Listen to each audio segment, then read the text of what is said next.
All right. What is up, everybody? Today is a very special day. Today is the Kanto Pokémon Tier Extravaganza. So what's up with all you guys? You guys excited?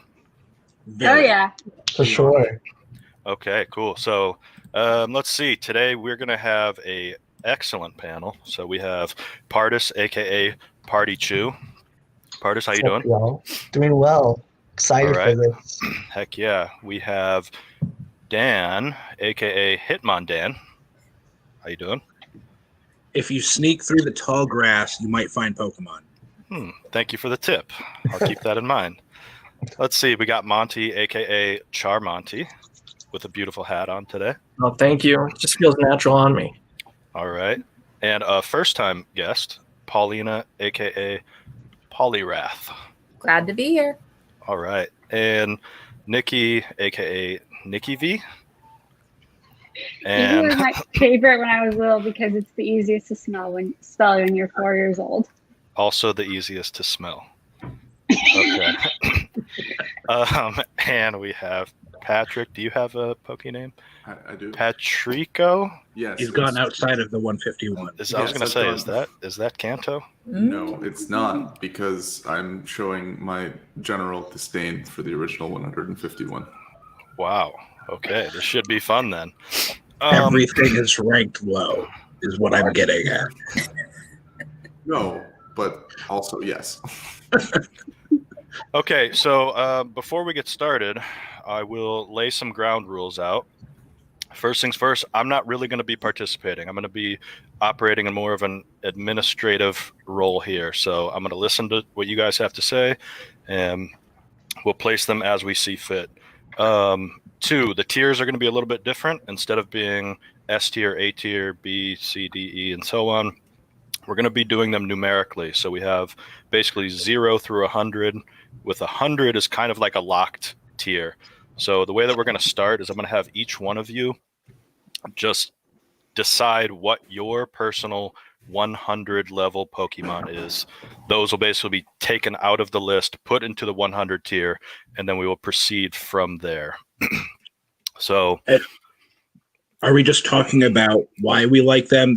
We're not debating. It's just, here's why we like them. If you want to say nice things about someone else's, you can, but we're not shitting on someone else's choice, is my Exactly. We're basically taking those out of the equation and just saying, each one of us gets one. There's 151 to choose from. I think it's okay for there to be 6 that just get sort of locked away in the 100 tier. So I'm all for not shitting on someone's favorite. But other than that, we'll just go through them 1 through 151 in order of the Pokédex number. So without further ado, let's see what we got here. Wow, that is really small. I wonder if is there any way to make a little bigger, or I guess it's not too bad.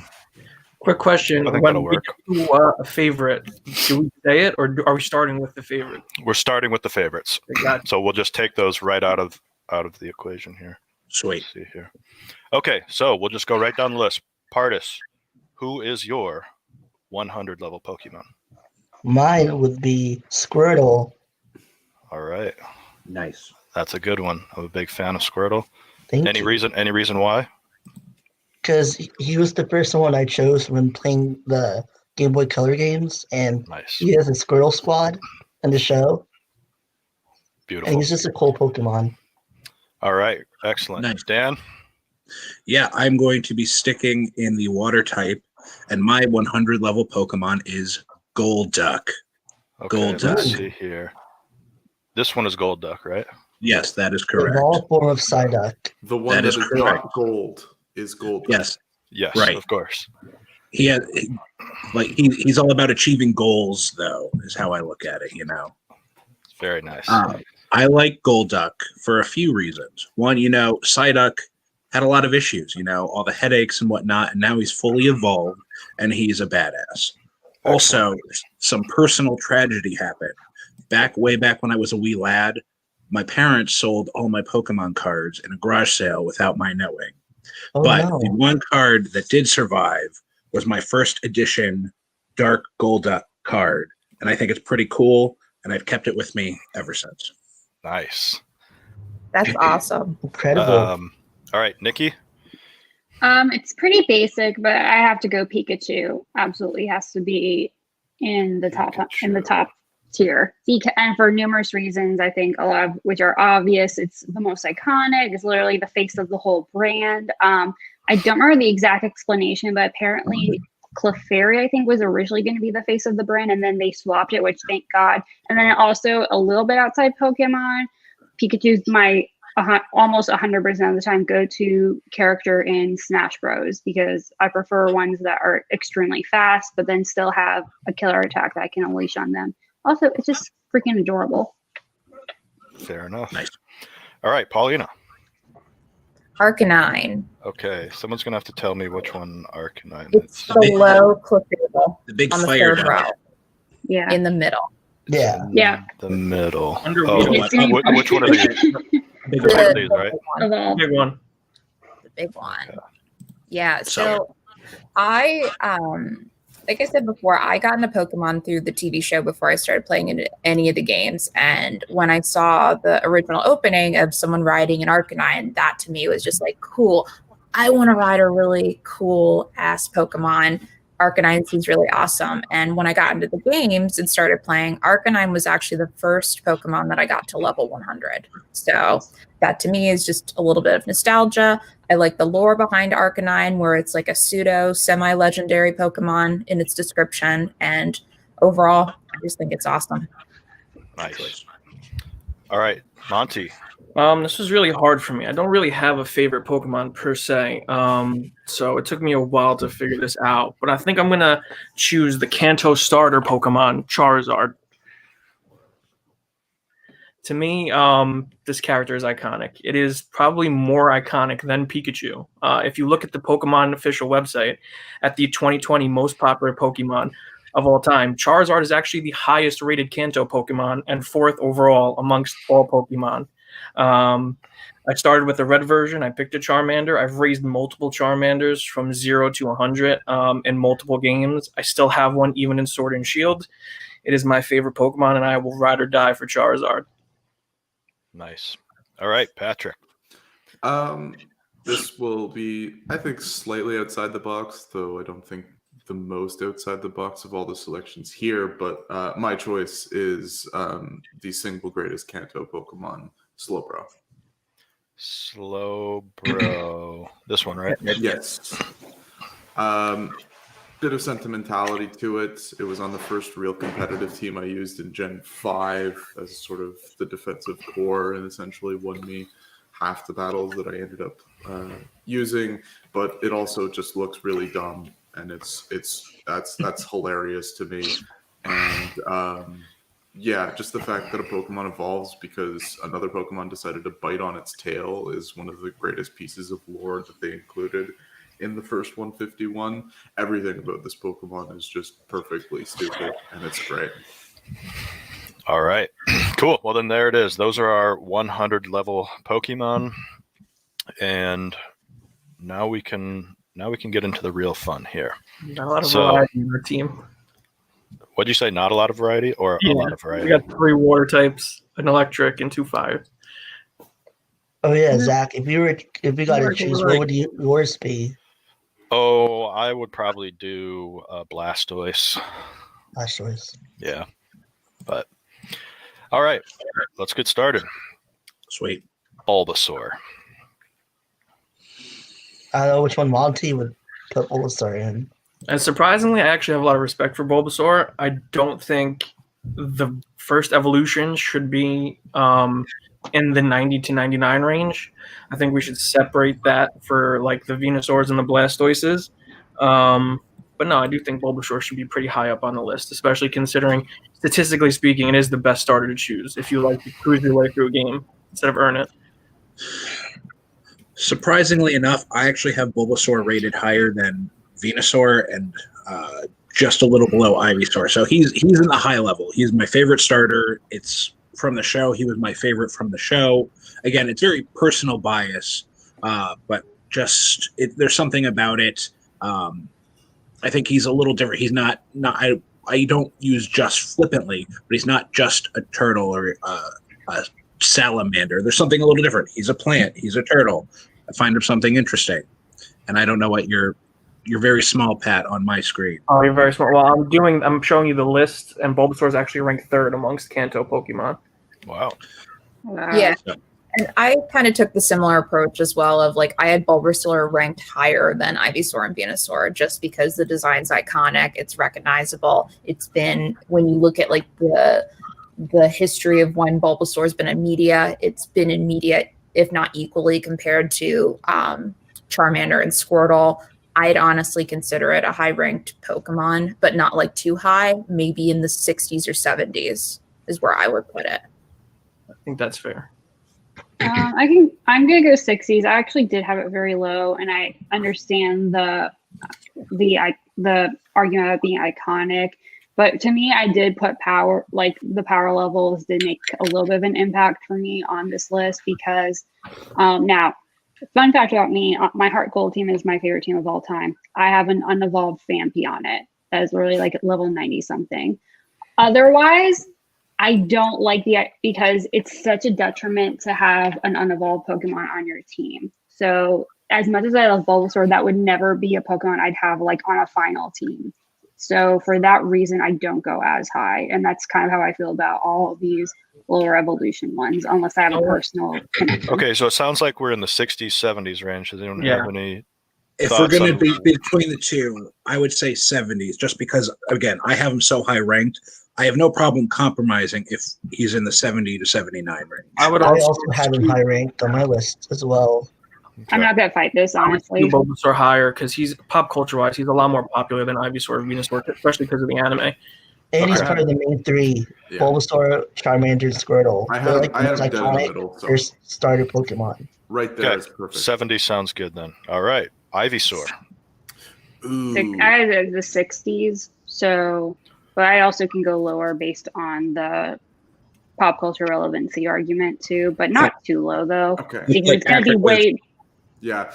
See, okay, this is going to be a common topic with all of the 3-stage evolutions that we come across. Ivysaur is and I think really all of the sort of middle evolutions for the starters have this problem called middle evolution syndrome, where it is stuck in, it's like the weird adolescent phase of Pokemon evolution, where the design just doesn't look complete, and as a result, it takes away from it. Plus, in the games, you never really want to keep the Pokemon at that point, right? You love it when it's its first stage, and you want to get it to its final evolution as soon as possible. I had it in the like mid 40s, and I think you'll see that this is a fairly common theme again with all of the sort of 3rd stage, because they're not fully developed. The designs are never really, a lot of the time they fall short of their final and first evolutions. So I have it like right where you're hovering right now. From like a pop culture standpoint, though, I had him, like I said, admitting my bias for Bulbasaur, Ivysaur, Venusaur. I had him pretty close to Bulbasaur.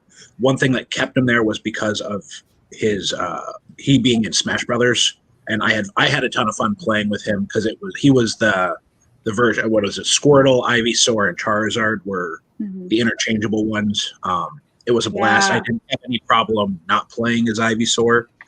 So of the 3, I think that props him up a little higher among the original 3 middle evolutions, just because he was added in that little bit of pop culture, but nothing to fight too hard on. Yeah, I kind of agree with that. And just as, not to get too ahead of ourselves, there's going to be, I actually think that Patrick's point is really solid. I never thought about it in those terms before, but it is going to be very much a case-by-case basis. So not to go too far ahead, but based on the starter middle evolutions, I would say it's in the middle in terms of the aestheticness of its design, is how I would rank them. I mean, Ivysaur specifically. Yeah. Pardis, any thoughts on Ivysaur? I also agree with Patrick on the idea that it's stuck in the 2nd phase. So, yeah, pretty much at the same points. So it seems like it's pretty much, people are thinking it's kind of right in the middle. Yeah, I like it more than just like, oh, it's a forgettable one, but yeah, I don't feel strongly. Yeah, I'm fine there, and it's kind of dependent on where we put the other, like the next two middle evolutions, but I'm fine with it there. Same. All right. Then let's finish out this evolution chain. And Monty, don't say anything. And go with Venusaur. I think it should go higher than Ivysaur for sure, but I would not be too, even though it's obviously it's considerably more powerful than both of them, but if we were taking a lot of relevancy and consideration, then it should be on par or just below Bulbasaur. Yeah, I kind of agree with it, having it in the middle. Between the two, yeah. In between the two? Yes. Yeah. Mm-hmm. That works for me. Monty, any thoughts on that? No. And it sounds, I think, based on what Patrick had just said on the Ivysaur topic, he probably would be in agreement with that also. All right, cool. Nice and easy. Charmander. Definitely the most iconic of the starters. And one of the major core of the three. And so I did also put this higher. And the only one to keep his game in both Japan and America. Red version was in both, whereas they were alternating between blue and green in Japan and America. When you're looking at like the show, for example, I remember being very connected to Charmander in particular, like the whole plot line of like Ash trying to take care of this abandoned Charmander from its trainer and not having the tail burn out. And like, I think that was one of the first times in the show where it presented like, oh, this Pokemon could actually die if the flame goes out, which I think I personally felt very connected to, and like it made me like Charmander even more and want to take care of it. So yeah, I do want to go ahead. Go ahead. I was going to say, I would argue not putting it higher than Bulbasaur, though, because even though the character, if we think of Ash's Charmander / Charizard as a character, the fact that it evolved made Charmander itself less relevant overall. It increased the relevancy of Charizard, but Bulbasaur stayed relevant. Literally, it was one of Ash's Kanto Pokemon that he still brought into Johto and for over like the next, unless he got rid of it earlier, for basically until season 5. But then Charizard evolved about halfway, 2/3 into the first season. Yeah, so I think that does knock it down a little bit. Charmander was still Ash's most used Pokemon by far in the Indigo League.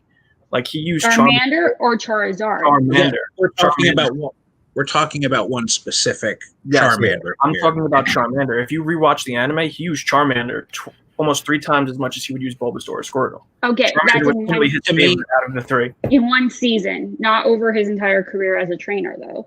I think over his career, though, once he left Kanto and he started swapping Pokemon, Bulbasaur and Squirtle became just as irrelevant as Charmander. To me, I'm going back to Paulina's argument. I get the desire to want to take care of it, but just as a Pokemon, the fact that it has this severe weakness just from like a Pokemon fighting standpoint drops it to me. Like if that tail goes out and it's gone, that's a pretty significant weakness to me. That's why it drops lower. It doesn't say it needs to be much, but I think it's behind. It's not like you stick his tail in a bucket of water and it goes out, because we've seen him submerged in water and we've seen him in the pouring rain and it dims the tail, but the tail doesn't go out. It's not like if a drop of water hits him. We've seen him take hydro pumps from Blastoise and body them, all forms of Charmander. So it's not that severe of a weakness, and all Pokemon really have some form of a weakness one way or the other. They all do. As of Gen 6, they all do, except for Electros, but that's a discussion. Well, for me, I would put it next to Bulbasaur. Yes, I agree. In front or behind? I'd say behind. Behind as well. Yeah, behind. I'd be okay with that. I disagree, but it's fine. All right, let's go to Charmeleon. So I just want to jump in. Out of the 3 middle evolutions of the stars, I think it has the worst design. It's the least creative. It's the least pleasing to me personally. It's just like a tougher, darker version of Charmander. Versus now, I think Charizard has a phenomenal design, but this I do think is the worst looking of those 3, if we're taking aesthetics into account at all. is unqualified. Is Charmeleon is bad. There's just and by no there's no other word to describe it. Charmeleon is bad. The design is uncreative. In every game where it's readily available, it's power. In every game where in every game where it's readily available, its power peak it's very rough, and there are much better options to use as an actual character. I had it in the low 30s myself, but I know that it'll end up higher, so I'm not going to fight it too hard. It's just that as a Pokemon, it does not bring anything inventive or cool that its evolution or pre-evolution do not, and other Pokemon don't. So to me, surprisingly, it's my second favorite of the middle three, behind Ivysaur. I kind of like the dinosaur, going from like the salamander to the dinosaur to the dragon evolution, at least as far as the Pokemon go. Yeah, it's still not, again, we've talked about how these middle evolutions as a whole are uncreative, but maybe by a hair I'd have it over the next middle evolution that we're going to be talking about in a little bit. So I'd have it above the next one, but I'd probably behind Ivysaur. It's either in the same tier or one below. Yeah, I would definitely at least have them in the same tier, because Wartortle is my least favorite design starter. Middle evolution for multiple gens. It's just ugly. It's Squirtle with ears and a bubble tail. It's disgusting. I think it looks adorable, and that's color. It's just a bigger Squirtle with ears. Wait, we're not there yet. We're not there yet. Okay, we're happy with Charmeleon here. Yeah, I guess so. Yeah. I mean, if we're talking anime-wise, Charmeleon has way more recognition based off of the show and the movies. And he's a dick. Origins. He's an asshole. On Pokemon Origins, you're not thinking about Red's Charmeleon, which features a whole episode of the Pokemon Origins miniseries, which was phenomenal. I was going to bring that up. That's fair. Do we get to talk about the manga? Because the manga, Pokemon Adventures manga, is the wildest thing ever, because Team Rocket is actively trying to kill children. Yes. I know nothing everything. Here, I will say everything is on the table, but we do have 151 Pokemon to get through. So let's pick our spots. I like it way more than Charmeleon's design, and it would obviously be Charmeleon in a fight. No, it wouldn't. I'm with Pat here. Surprisingly, I'm with Pat here. Wartortle is ugly. It's just an ugly Squirtle. It's an ugly Squirtle. I would argue that Charmeleon is an ugly Charmander. No, it doesn't. It has an aesthetic design throughout all three. What is Wart? It's just a flowy Squirtle that turns into a giant tortoise with cannons on its back. Yeah, but you get Charmeleon that just grows claws and a horn. Like that's like, at least I agree with Nikki that it's cuter. Like to me, it's a bit more. Yeah, and it looks like it's the same and that's the other difference. Is like Squirtle looks like, if I saw a Wartortle, I would believe that it was a grown version of a Squirtle. The Charmeleon just looks like a dick, like it turned into an asshole. But again, I gave you guys Ivysaur, but Wartortle has no recognition outside of the game. Okay, that's fair. That's actually fair. That's true. And there's a cognitive difference between its name Wartortle and it being cute. Like I'd rather it look nasty and mean, kind of like the other two. It still looks tougher than Squirtle. I mean, you can see the difference just in its eyes. I'm not saying and the ears and the tail. Yeah, and the coloring. But I don't feel strongly enough, so we can leave it there. On the design, I'm trying to bring in multiple points of talking. Design. It has no pop culture recognition. No one cares about Squirtle. Yeah, I'd have it in the 40-49s. I mean, at least Like there's a lesser importance in the show. I give you Ivysaur because at least Ivysaur was featured in Smash. Yeah, all right. I can agree with this. Fine. All right. Blastoise. I'll put him higher. Friendly reminder: the moderator of this episode says this would have been a 100 for them. So. All right, I'm not going to bring up any of the points why it should be lower. Then I'll let you put it high, Zach. I'm not. I'm just. I think it should be at least 60. Yeah, I had Blastoise. Of the three, Blastoise is my favorite third evolution. I had him in the 90. I had him at 90. I don't really. I would put Blastoise at least on par with Charmander or Bulbasaur. I wouldn't put him lower, even though in Kanto there are significantly better water Pokemon to use. Yeah. Blastoise is iconic. In the anime, Gary has a Blastoise. In Origins, Blue has a Blastoise. It's the eternal Pokemon of survival. And then Shell Shocker in the movie. What? That's the girl who has the Blastoise in the first movie. Yeah. She's named it Shell Shocker. That stuck with me for some reason. I want to hear Patrick's thoughts on it being a third evolution, if it has any merit where it goes. I personally had it a little bit lower. The argument for it is that its power spike in Kanto is essentially perfect for the late game, given Blaine and Giovanni. But again, the counterpoint is that there are just so many better water Pokemon within Kanto that it's like it's the maybe fourth or fifth best option at best in terms of deciding between those. I never really use it that much through my runs, so I personally had it dead at 59, but I can see where people have it in terms of variance. It's a turtle in a tank. I think it just looks effing cool. Yeah. Me too. I mean, biological cannons on its back is. It also, we haven't really talked about this too much. I also just like the name for it. Like, it's actually original, but it conveys exactly what it's supposed to be. Blastoise. The turtle aspect of it is represented. The water aspect is represented. Okay, so I think we're probably in this tier, but where at? Yeah. I put it above them because I do think power level should be even marginally should be. It's like the final form of the. Yeah. Well, that and it is the cover of Blue, Pokemon Blue. Yeah. Cool. All right. Cool. Caterpie. I'm just so for reference, you guys have multiple times now referenced your personal scores for anyone watching. All of them did submit ratings of all of the Pokemon. So I am also looking at sort of like a consensus rating while we're doing this. And I will say thus far, following the consensus pretty closely. I would say, yeah, I mean, these two were the lowest rated of all of the starters. Yeah, so it looks good. Cool. Okay. Caterpie or Caterpie? Caterpie. I had this at 14. I had it at this 5. So I had it like in the 10. So I think it should be above like 0 to 9 for the purpose that it does have a significant role in the show. Well, when we get to the third evolution, it's most important to the show. Yeah. I'm just saying that it's one of the first, who's that Pokemon? Back when it was like the one that was the highlight of the episode.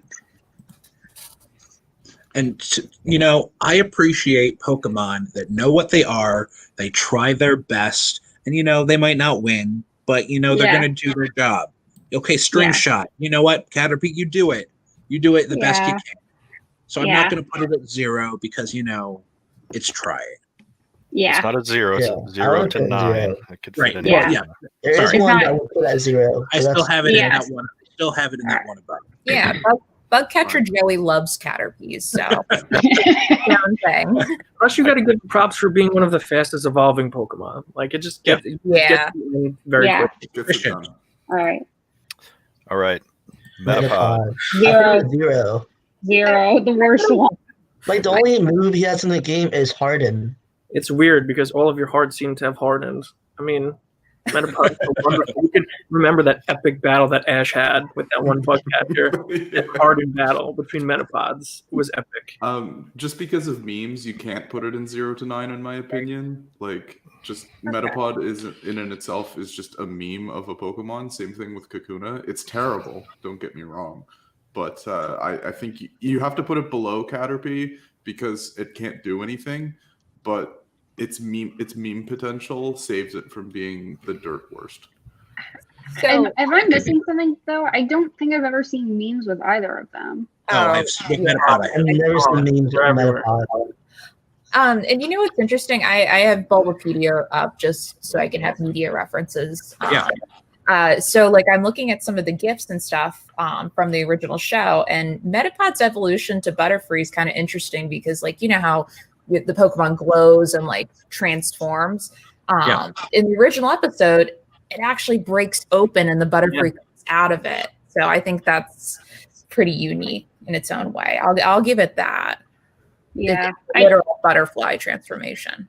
Which it's still, I mean, just again, between the one coming up that we're going to talk about, like, I don't like that this one isn't called Kakuna doesn't make sense to me.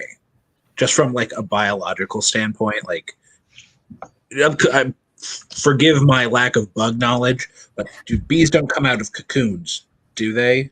No. I don't think so. I believe butterflies do. Like, yes, so again. Do. So I'll concede I can do it 10 through 19, but below Caterpie. Yeah. Yep. Zach, sorry, I'm jumping ahead. We with our zeros, are we doing anything special with that, or just when we come to them? Nope. I mean, just discuss them however you want to. Okay, Butterfree. I put him higher in the list because there's an episode and it has like emotional and core value. Yeah. Because Ash's Butterfree wants to join other Butterfrees, but they reject him. And so like when they get captured by Team Rocket, he's the only one that saves them all, and then he has to make a choice that to either stay with Ash or leave with other Butterfrees. I had this one in that range, Zach, where you have it right now. A lot of it from the show. You have some cool like psychic powers along with the bug abilities. I think, especially early in the game, it's a very effective Pokemon if you need some different abilities. But I don't want to put it too higher, just again because the whole it point doesn't level out well after time. It's the most sad episode. Well, one of the sad episodes, and it's like really moves people a lot. Yeah. Listen, I love Butterfree. That episode was heartbreaking, but after that episode ends, Butterfree becomes extremely forgettable. So I don't think we should put it that high. And it does have a very unique moveset with a lot of different stun moves and paralyzing moves. But that's really high. Yeah, I ranked it where it was in the 50s. It's iconic, it's cute, it's useful in the game. When you get it, you quickly get a third evolution in the game. But going back to what Pardis was saying in the episode, yes, there's a connection, but also in the episode, it was the first of appearance of a shiny, which I think was really cool. You really got to see the design difference from a regular standard form of a Butterfree versus the pink shiny, which to me, I think that was a really cool form. That was my first introduction of a shiny Pokemon. Yeah. Okay, so below War Turtle? I put it ahead of War Turtle, but that's just but that's personal. I don't know if Patrick or Nikki, did you have any comments? No, I think I definitely want it. Yeah, definitely above War Turtle, just because it is a little more iconic. Also, it has a pretty cute voice in the anime. I can't replicate it, but just a little tidbit. This should have been what Venonat evolved into. I probably ranked it a little higher just because I think I ranked everything within the context of Kanto itself and not overall just as a Pokemon, because if I ranked them all overall as just a Pokemon, 90% of the list would have been below 60. But within Kanto itself, I think it's pretty cool. I think people are kind of underestimating its early game utility. Especially that's why I had it. Yeah. Especially in later gens when it gets Quiver Dance as well, it actually becomes a really nice setup sweeper in certain instances because unless your opponent has a rock type, Bug Flying is a somewhat decent defensive coverage. But I mean, I'm not too enthused about putting it any higher. So good. Okay. Weedle. Very low. I would say lower than Caterpie. Yeah. For sure. Yeah. Mine right there. Okay. Again, it knows what it is. It's going to try its best with its little horn, and then it's going to become Kakuna and eventually Beedrill. Like, at least it tells you how it makes you learn how to use antidotes. That's yeah. Okay. Well, yes. If we feel good about that, we don't have to dig too deep into Weedle then. All right, Kakuna. I put that in the 0-9. Yeah, I'd put Yeah. that Same. It's even less. aesthetically pleasing. I think it has a slightly better design than Metapod, but I don't care enough. The color is very Striking. And the eyes, it has a lot in good eyes, but I don't. It looks like a dead bug shell. Yeah. All right. B drill. I put 20 or 30 just because. I had him above Butterfree. A lot of it's aesthetic. I think it looks cool with its double spikes but I'm not going to fight too hard wherever the group feels. Yeah, I had it in the 20s. I know we're not talking about mega evolutions, but it did get one. But not talking about that. I think the design of it's really cool, but I wouldn't want to put it above Butterfree. It feels like it's kind of forgotten about, and it reminds me of obviously of Bee, a Hornet. Not a fan of those in the real world. So. Okay. I put it in 30 to 39 for the simple reason that in the Gen 1 games, it is the only thing that can beat Psychic Pokemon with any sort of regularity because it's the only Pokemon that gets Twin Needle. It was the only counter to Psychic Pokemon, even though it's Bug Poison. So it's still bad, don't get me wrong, but I had it in the 30s for that reason. I think 30s, that's a good point. I had it in the 50s, so I'm fine splitting the difference and putting it in the 30s, if that's okay with everyone. Yep. Yeah. We can do that. All right. Pidgey. 20s, I would say. I had him at 25. Yeah, just because it's a generic flying, normal, like bottom evolution type. It's cute, but there's nothing special about it. But I think it has Oh, go ahead. Sorry. I was gonna say I like it better than Spearow, but overall, yeah, I don't feel strong about it. I don't think it has a lot of iconic value beyond what it becomes, which we're going to talk about soon. Otherwise, it's a bird. Yeah, it is a bird, but like when you're playing the games, generally Pidgey's one of the first things that you're going to catch besides your Scepter in the first. Yeah, and Rattata when we get to it. Yeah. Yeah, I'm fine having it above Weedle and Caterpie, but I wouldn't want to put it much higher than where it is. Mm-hmm. Okay. Yeah. All right. Pidgeotto. It's another bird. Yeah, I think it should be at least. I should think it should be 40s, 50s because it's a very rare instance of a middle evolution that is very significant to the show because it stays as a Pidgeotto for almost all of Kanto until Ash releases it. Go ahead. No, go ahead. Finish your thought. I'm gonna. Yeah, because I like when I think of Pokemon, I go to Pidgeotto way the hell before I go to Pidgeot. I would even probably go to Pidgey before I go to Pidgeot if we're thinking just relevancy to the brand. I had him one tier above. A lot of it because of the show, like it was the flying Pokemon in the show. I liked using Pidgeotto in the game. Like I said, people are way more intelligent on its application in the game, but I think just from early use to its iconic value from the first season, I think it should be at least in that range. So what was in this spot here? The 50-59 for me. Yeah. Any major preferences from anybody else? No. Monty, you don't care about Pidgeotto? I think they all covered it. I mean, really, it's iconic for the show. It's not the flying type I used in the games. I did get it early on, but once I caught something else, it's not the best flying type in Kanto. So, yeah, that's fine for me. All right. Pidgeot. I had this one pretty high. I had this one at 89. I think mostly appearance. Again, I think it's a cool looking bird. Yes, it's a bird, but I like the look. It's one of my favorite looking Pokemon, especially for a normal type. I was gonna say I don't love it necessarily, but I saw some comments saying that they think some people who think that Pidgeotto has a better design, which I very much don't agree with. I think Pidgeot has a really cool design, but otherwise I don't feel too strongly about it. So like maybe I was almost gonna say even one below Pidgeotto just because it's less relevant. But I'm also, if we do 60, I would be fine with that. Yeah, I put it one above Pidgeotto. just because of the design, the usage in the game, but not really higher than that.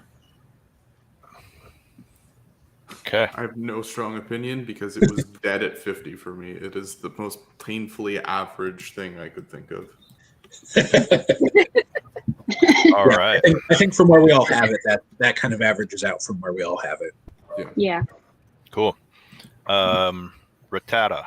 I put it in the 20s because, like 20s. Collingwood said, that the pit between Pidgey and Rattata, they would show up a lot when you're in the grass. But I feel like it should go behind Pidgey because Rattata shows up a lot when you're in the grass in the games. I had it. Oh, go ahead. No, please. Oh, I had it low 40s solely because early game Hyperfang just destroys everything. Hyperfang is one of the most overpowered moves in that early to mid game set, and it gets it at level 15 or so when every other base power move is like hovering around 40 and 50. It's at 90, and the stab from it just destroys anything that doesn't resist it.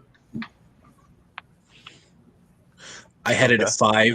It's the Zubat of land Pokemon. Yeah. I think it's worse than Zubat, though. I had it at a 10. It set the standard of what I would call in future generations the Bidoof. Like I don't feel a particular personal connection to this Pokemon, but I understand the usage in the game. It's had a lot of appearances in general media, the TV show, manga. To me, I kind of see it as a filler Pokemon for the world. And also in the game, like he shows up a lot when you're in the grass. Right. Okay, Like so my are we tip okay ten. here? Yep. All right. Yeah. That's All right. Yeah. Raticate. Definitely should be 30s or 40s just because it is a more powered version of it. And I think going back to the name, it's a cooler sounding name. Rattata sounds lame. Raticate, like there is something a little fiercer about it. I do think the design is actually more basic though, but otherwise the fact that it's more powered puts it at least one higher for me. It looks like a beaver and a gerbil procreated, but that's just me. Yeah, I guess. It could be in the same tier, just higher rated. If you guys, I have it higher. Much better. Okay. Yeah. I'm fine there. Yeah. Okay. Let's right. see here. Spiro. Hero. It's a 6. Another bird. Yeah. To me, it's even less relevant than Pidgey though. So same tier, but at least lower. Yeah, I get the relevance. I had it higher because I think it looks a little cooler than Pidgey, but a skosh higher. I think I can go over Rattata. It's a cooler looking bird than Pidgey, but yeah, it's not as relevant.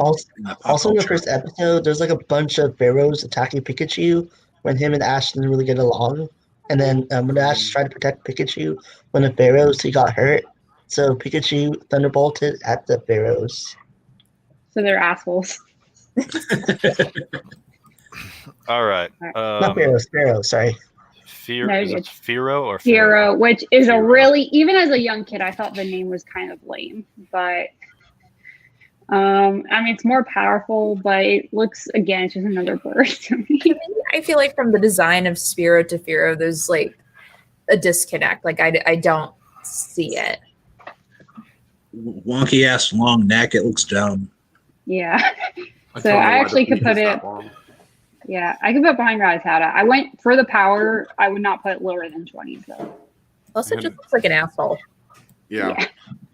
Okay. Ekans. Ekans. Ekans. Oh my god. Okay, this is just a snake. Did you guys his know name. that it's snake backwards? It's a backward snake. Okay. Yeah. I had this at 15. Wasn't this James' Pokemon?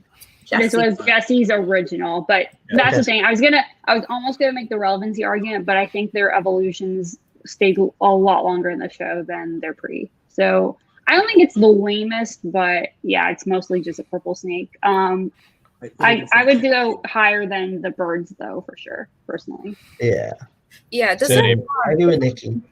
Yeah, besides Jesse, doesn't Team Rocket use this a lot in the games? Like the Ekans, the Spiros, the kind of like evil looking Pokemon. Well, not necessarily evil looking, but like essentially poison type Pokemon. Yeah. Yeah. Yeah, Ekans features somewhat decently. I mean, in Gen 1, it's kind of annoying because of wrap, and that is just a broken mechanic that, thank God, they fixed later on with a lot of things in Gen 1. I had it, again, this one's more painfully average to me. I had it a little bit higher than where we have it now, but I have no strong opinions on it either way. I think that's good. Yeah, if it's going to be on higher, I'm fine with it there. Higher, lower than Eradicate. I put lower. Higher. Yeah, I'm fine.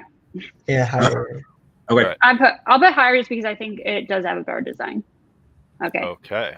Arbok. Arbok, I think. Okay, I'm just gonna jump off. I think it should be bottom of 60s.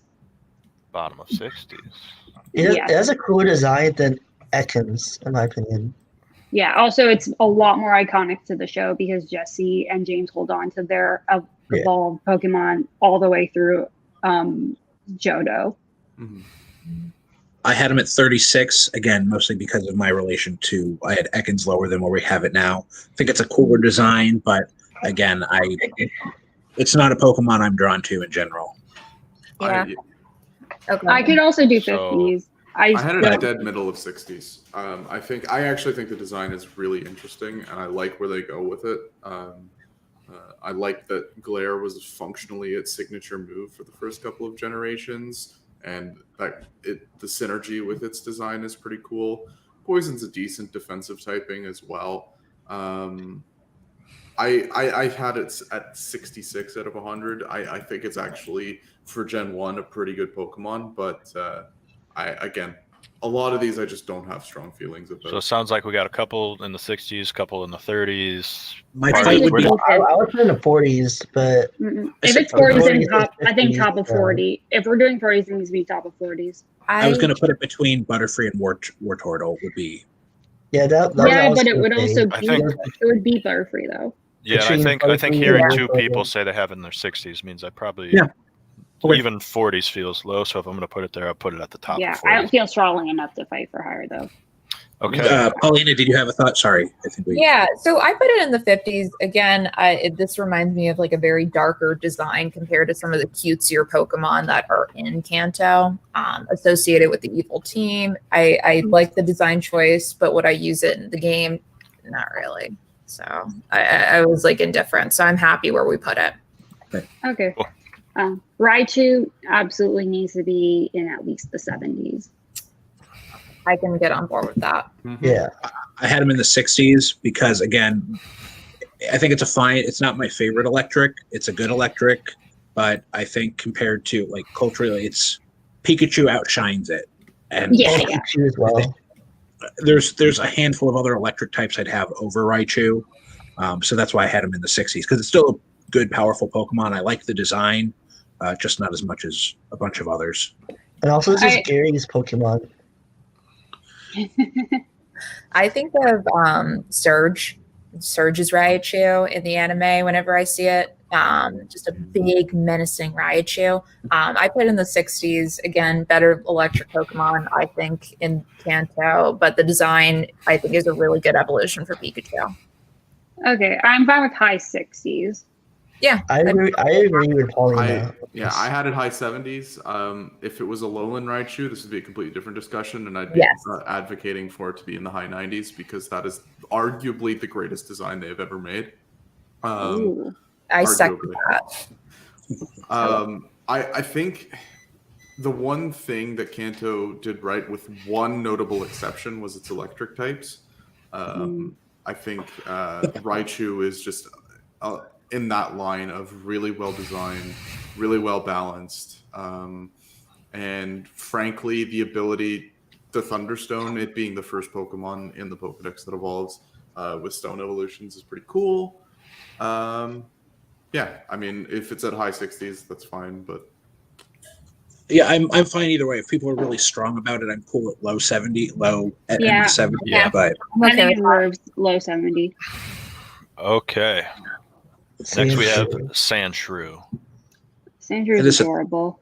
I had it 35. Cool on the show. I like his design. Monty, how was that escape rope? Oh, it was great. We made it down under 5 minutes, so I'm very proud. You don't like the design part is. No, I said I like the design. Oh, I was gonna say I think it's adorable, and we're not to get ahead. I really love Sand Slash, even though they're just plain ground. I do really like them, design wise. And I know I've often had Sand Slash because if we're talking about like earlier, like common in the wild Pokemon, that was one I always gravitated towards. There's another one I like the Alolan version better, but it's fine. Yeah, I kind of second that. I feel like it's hard not to compare it to the Alolan version when you have them side by side. I mean, I prefer the original to the Alolan, but that's just because I hate ice types because ice is the worst type. It's weird being called Sandshrew when it's an ice Pokemon. Yeah. Yeah. Okay, so Yeah. it sounds like maybe high 30s, low 40s. Yeah. I put Yeah, high 30s. High 30s on the Beedrill. I'd be If okay we're with that. Yeah, and be It's drill. to me, it's cute, but it's underwhelming. Yeah. Yeah, I mean that's fair. It's also lower evolution. No one's keeping a Sandshrew no matter what. And Yeah. now Sand Flash. All right. All right. Patrick, Sandslash, you look I think- Patrick, you look to disagree there. I do, but again, I don't feel strongly about 99% of Kanto Pokemon, so wherever it goes, it goes. All right. Sandslash should at least be in the 60s. Yeah. I don't think it should be higher than 70s though, but I think it should be in the 60s because I think for a ground type, it has a really cool design. The name it's kind of silly, but it's creative.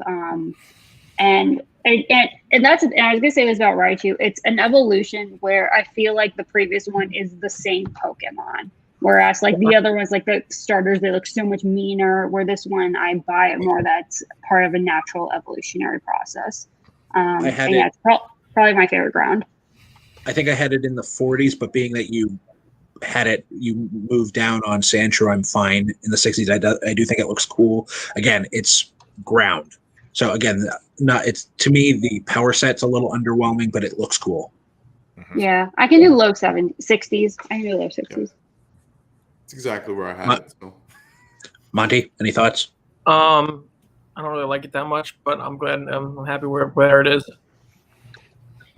All right. I'm not strong enough feelings to argue against it. Now, Nidoran and Nidoran I do have strong feelings about because they're iconic in the first instance we have of gender separation of Pokemon. It's a little in its basic form where they had to separate them very rudimentary, whatever. But you kind of see that later on where it's like Pokemon gets distinctions based on gender, and this is kind of the first of that. So I think these two are a little bit more iconic than their second forms, but nowhere near as good as their third forms. Yeah, I do want to bring up, so what's really cute about them is in the anime, the two Nidorans have a Romeo and Juliet story between, they each have their own, like two trainers who each have one and they hate each other. Yes. It's so cute though, but then at the end they do evolve. I don't remember the resolution exactly, but so it's not super iconic, but that's an episode from the first season that really stands out to me. I'd say wherever we put them, I think we put them together. Yeah. Yes, exactly. Yeah. They're a pair. We're not heartless. Yeah, I think definitely above.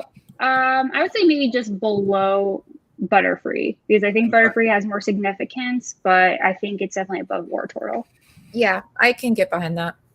Okay. Yeah, and then we can just move Nidoran male with it. Okay, yeah, I think because of the gender relationship of these, we can kind of go slightly out of order. We'll do just together. arbitrarily ahead or behind. Yeah. Okay, then we'll go Nidorina. And Nidorina. See, I'm actually going to argue against them being linked because I think Nidorino actually has way more significance to the Pokemon mythos than Nidorina does. But I'll bring that up when we discuss Nidorino. Okay. I think for relevancy, I actually put it slightly lower. Also, the design, I like the design of all of them, but it's kind of an original. It's just like a slightly taller, starting to stand up, like kind of design. I still think it looks cool, but like everyone, like the significance of the Nidorans is it's literally the same freaking name, other than male and female come after them. Mm-hmm. Yeah, I feel indifferent about it for that exact reason. Like I definitely put it lower than the first evolutions. Yeah, but I can put like high, right there in high of 30 because I do like it more than everything else in that. Very much middle stage syndrome with the both of them, honestly. Absolutely. Okay. Can't wait to get a Nidoqueen or a Nidoking, depending on which one you catch. All right. All right, we'll get to Nidorino now. My argument for Nidorino is that it is one of the two first Pokemon we see in the game and in the anime.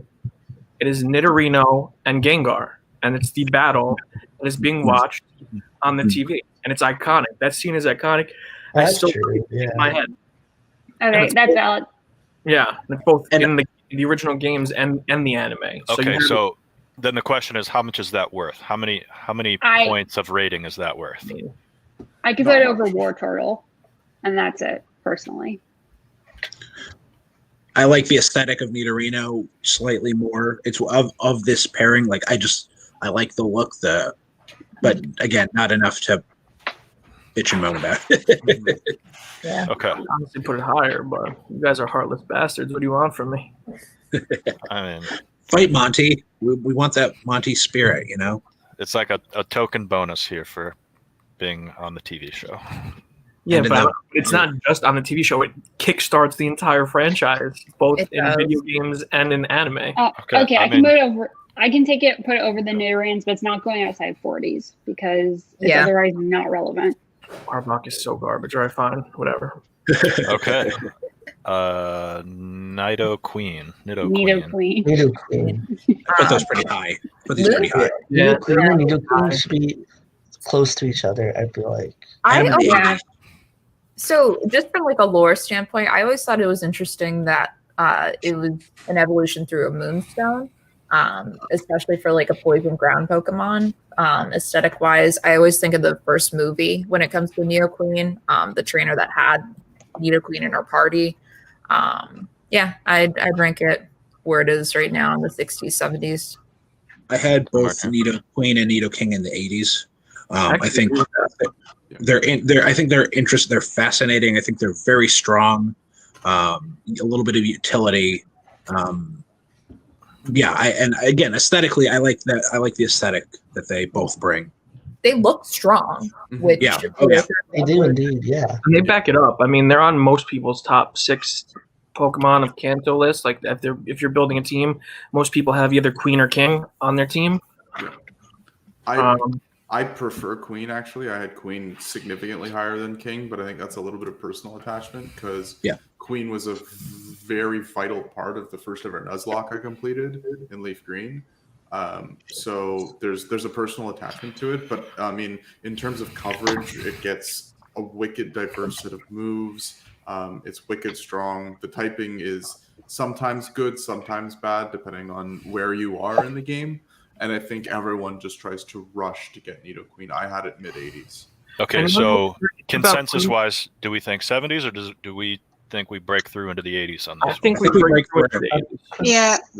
I think it's going to be bottom 80s ultimately, but I can go for the 80s. I mean, and plus the best part is, even in the anime to this day, they're still relevant. People still use Nidoqueen and Nidoking on their team. Yeah. Well then, let's get to Nidoking. Same spot.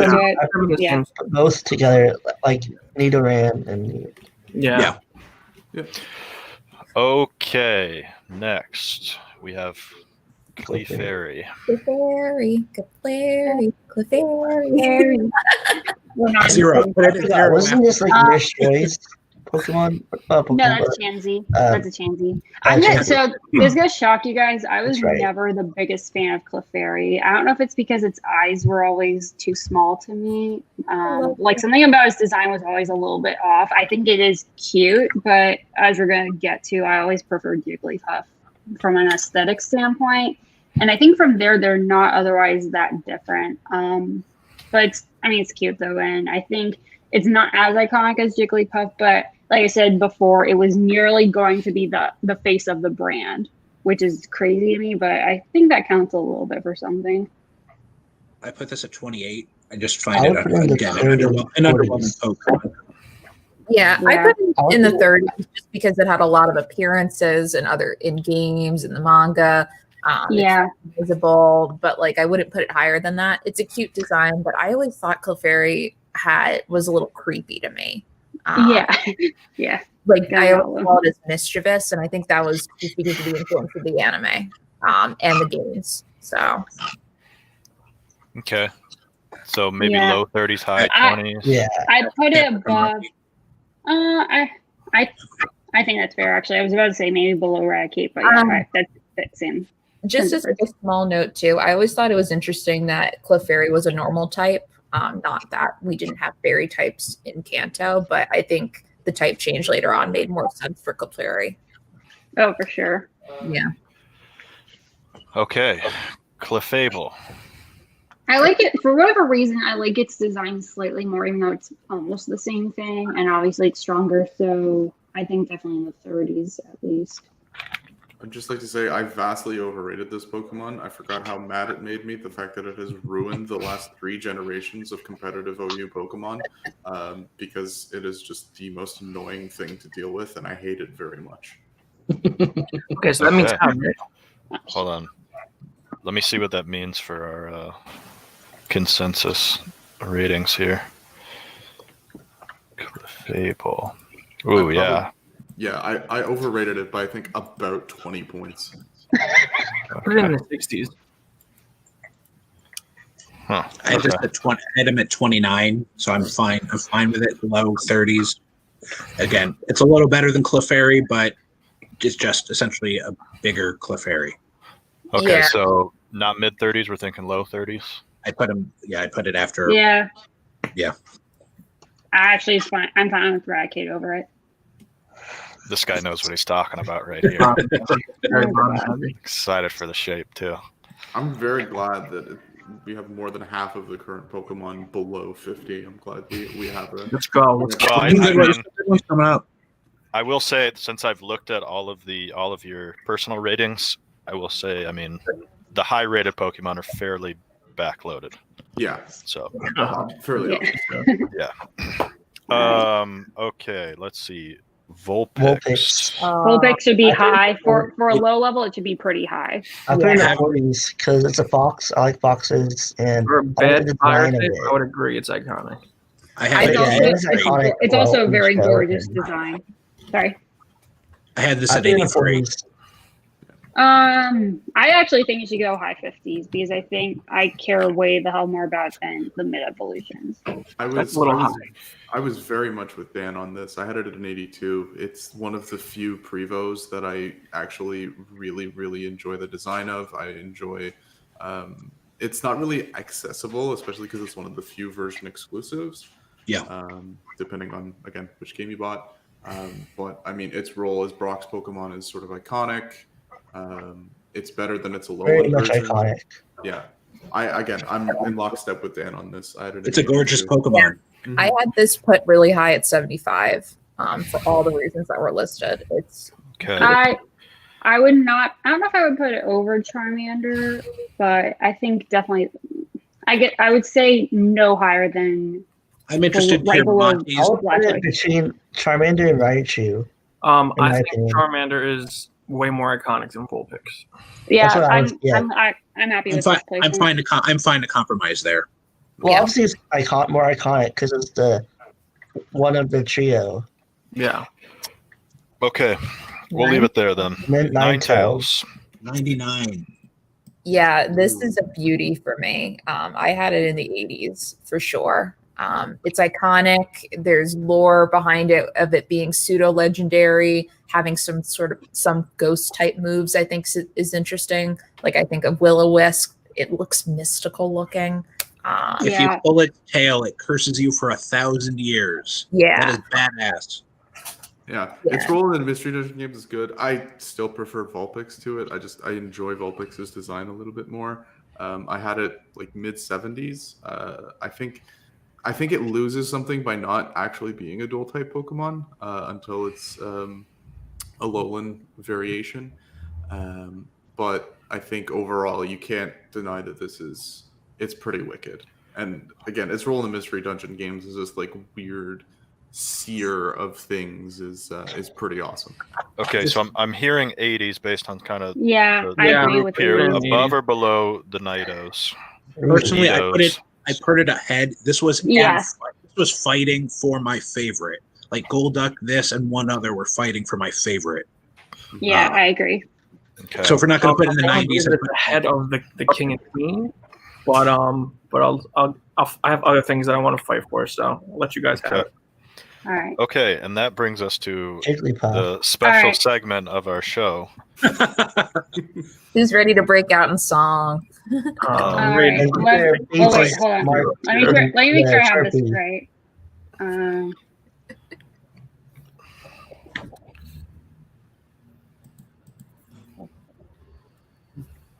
Okay. Do you guys see that?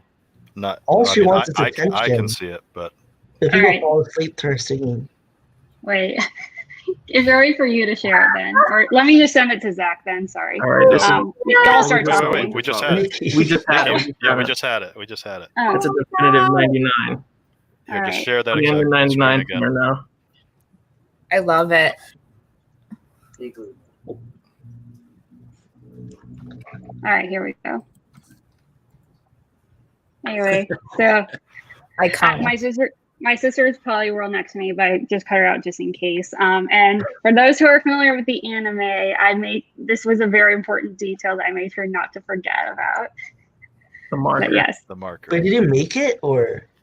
Oh no, this was from Party City. We always, because I was a very difficult child to shop for with Halloween costumes, but this was a gold mine. I'm My like, mom just said, I'm like 90% sure that I wore the Poliwhirl like around that same.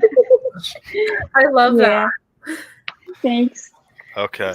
So with yeah, that this- in mind, let's get to Jigglypuff. I think in the media, Jigglypuff has made a lot of game appearances, playable in Super Smash, in the manga, in the anime. Yeah, especially in the show. Yeah, I think there's a lot of lore there. Design wise, I think it's cute, but okay, like cute and okay. So she sings and puts people to sleep by her.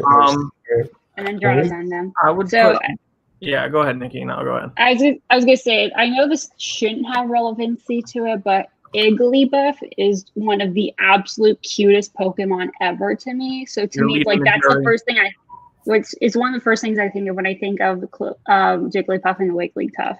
And I think it's basically almost the same as Clefairy, but I think the aesthetic is different. It has way the hell more relevancy to the franchise. So not super high, but definitely far higher than Clefairy. Before I start, I want to strike Nikki's Igglybuff statements from the record because that is a Gen 2 Pokemon. We're not allowed to talk about it here. Can I make one comment? Embarrassing comment. I have Jeff saved on my phone as Igglybuff because he totally reminds me of an Igglybuff. Now, that's been that way for like one on the record. That's been like 10 years in my phone of him. Has anyone changed his nickname yet? Who will be the first one to change his nickname in the chat? So I do want to say for anyone who like isn't familiar, I didn't see it because Igglybuff's eyes are outlined in a more striking black, so it looks more like glasses. So I see entirely where that comes from. And the little curl swirl. Okay. I had this one in this one in the 50s for all the reasons discussed, but I couldn't put it much higher than that. Yeah, no, I agree. It's not powerful. I agree. So. I think it's too high. I think like Nikki's Jigglypuff, 90s, but this Jigglypuff, it's so useless. It's such a useless Pokemon. It is. In regards to all the games, it's an icon, but really, are we weighing its icon factor that much versus utility? I mean, it's fun in Smash Brothers. I like playing Jigglypuff. It's not my go-to by any means. Fine, whatever. It's fun in Smash Brothers. Yeah, I think if we're rating by icons and Pikachu is automatically put at the top, then I think we should add that as a consideration. Yeah, but Pikachu in the series has bodied legendaries and pseudo Well, in the legendaries. show, she's more iconic because Yeah, but do what? Rock could draw like she's a plot point in the anime. That's just a plot point too. I would put her in the 50s. I'm fine with it there. If we go any higher, I'm gonna have to object. I'm I fine. gotta say, I'll I'm say. Yeah, surprised I'm good Jigglypuff with is that. the first highly contentious rating we've had. Patrick. Okay. Again, I don't care enough about most of this. All right. Couldn't make any objections. Okay. Wigglytuff. So to me, Wigglytuff looks like a bunny. I love bunnies, so not super. I actually would put it right above Jigglypuff because it to me it's cuter and it's obviously stronger. This is like one of the design evolutions that I actually don't like. I don't really see it. The only thing that makes them relatable is the color and their eyes. To me, Jigglypuff, which has more cat-like ears, turning into a bunny is a little silly. I get it's cutesy. It's semi-stronger, but I wouldn't use it in a game. That's fair. I put it a little above Clefable. I think it's a little cuter than Clefable, but about as useful. I think it's definitely. I would definitely put over Raticate though, because I don't feel like because Raticate's a little bit too basic for me. Where Wigglytuff, I think is cute. I definitely see that. Yeah, it's a very weird evolution. I mean, Igglybuff does Igglybuff even have ears? So like the whole evolution line is weird, but I think it should be above Raticate at least. Yeah, I'm good there. Okay. There it is. Okay. Zubat. Next, Zubat. 1. No, it definitely should be above the bugs. I actually took a different approach and put it in the 50s.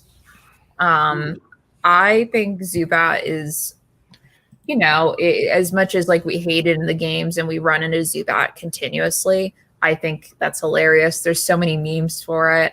I like it when I don't see a bad reason not to catch a Zubat because it will eventually evolve into a Golbat, which, I personally like using in the games back then. So I feel I wouldn't mind if it was in like the 20s or 30s. I'll compromise on that. But I don't think it should be like like in the 0-5. 100% not. I think it should be 20s personally because I think the fact that it's flying point. I think a lot of dual types they have an advantage for that purpose. I would put it either in front of or before Clefairy. Pardis, any thoughts on this? I would agree. I know, Paulina said that we see a lot in the games, especially in the caves. It will show up a lot. So, yeah. What, so top of 20s? Yeah. Yeah, I'm good with that. Okay. Okay, Golbat. I imagine you'll all be saying different if you're just walking through a cave and you get swarmed by Zubat. But, that's fine. I would put Golbat at bottom of 50s because that's one I've had on teams before. I think it is significant. It's stronger, and like I said, the dual type is pretty. I think it's a good dual type to have. But otherwise, I don't have very strong feelings. I would say before Jigglypuff, though. Behind Jigglypuff, sorry. I meant behind. A rare example of a usable middle evolution. We won't be talking about its infinitely superior final evolution, which is unfortunate, but the fact that it can actually be usable is kind of insane because it was originally designed as a final evo. So I'd have it I had it personally in the mid 60s because I think I really like the design. I like the vampire stuff, but if we're throwing it above 50 something, I'm good. Yeah, I had the same score, mid 60s. I think it's menacing looking. It's associated with Team Rocket again. Yeah, all the same reasons. I like it, but I'd settle if it was in the 50s. Okay, so I had it at 17. If we're gonna put it there, if we had it there, I'd prefer it at the end of 50s. But I was gonna say I could even go as far as top of 40, but I don't want to put it lower than that. I mean, that 17 is a pretty big hit, but it just looks like it looks goofy to me. I'll give you that. The design on Zubat is actually better to me. I'll give you that. I could do top of 40. That's fine. That's fine with me. Any objections? Anyone really want it in 50s? No, let's pile through the rest of this garbage and get on to the good stuff. Yeah. Okay, geez. Well, this is going to be awkward. All right, Oddish. Garbage. I think I'm the odd one out. I put it as a 90. Oh wow. I Interesting. love Oddish. I don't know why. I think it's excellent design. I love the name. It's like a lot of these Pokemon are influenced by like actual living beings, living mammals, fish, etc. Oddish is just a blob with leaves on it, which I think is so cute and creative. And every game that I play that's like Kanto related, I always catch an Oddish and eventually evolve it into a Vileplume. I love the line. Wow, I like the next steps better. I have it pretty low, just 'cause it isn't a terribly interesting design to me. I think the next two we're gonna get, I like a lot more, but I respect your opinion. I'm actually the inverse. I don't like it that much, but I much prefer it to the proceeding two. I think the next two are just like what you said about Golbat and their designs look really dumb. I just think both Gloom and Vileplume look really dumb. Oddish looks the least dumb because it at least has the cute factor. Out of respect for Pina, I'm really willing to go up a tier on Oddish. Like into the 50s? If we're putting Jigglypuff that high, I mean, where's the line? So I have no problem putting Oddish that high. Okay. All right, if there's no major objections, then Yeah. get it into the 50s. Okay, next we have Gloom. I like me some Gloom. I had it in the 40s. I think this depressing so-and-so is just cool with what it is. You know, it stinks. It has a sad name, but, you know, it's just chugging along. So I appreciate it. It's just a worker bee, just chugging along. Yep. Listening to The Cure. It's like the guy in school who was stinky but just like lived way more confidently than he should. That's Gloom. I appreciate it. I respect it. But, you know, I'm not going to fight too hard for it. Gloom knows its place. Yeah. I would probably put it behind Butterfree. I'd be okay with that. I like Nidorino more. Top 10. I was going to say I would put it behind Nidorino. I think that's good. Yeah. Yeah, that's a good place for it. All right. Vileplume. I actually like Vileplume. I think it has a lot of use in game. Terrible typing, but still has some usefulness in catching other Pokemon as well as debilitating other Pokemon with status inflictions. I don't know. What do you guys feel? I definitely wanted a tier above Oddish. Design is cool, third evolution. Side note, in Pokemon Go, I've named my Vileplume Plumbus. I don't know why. I really enjoyed it.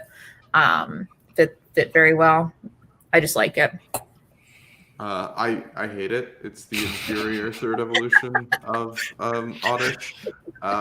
And it's a common theme with Gen 1 is that it got its grass types all wrong. All of the grass types in Gen 1 are bad, including Venusaur.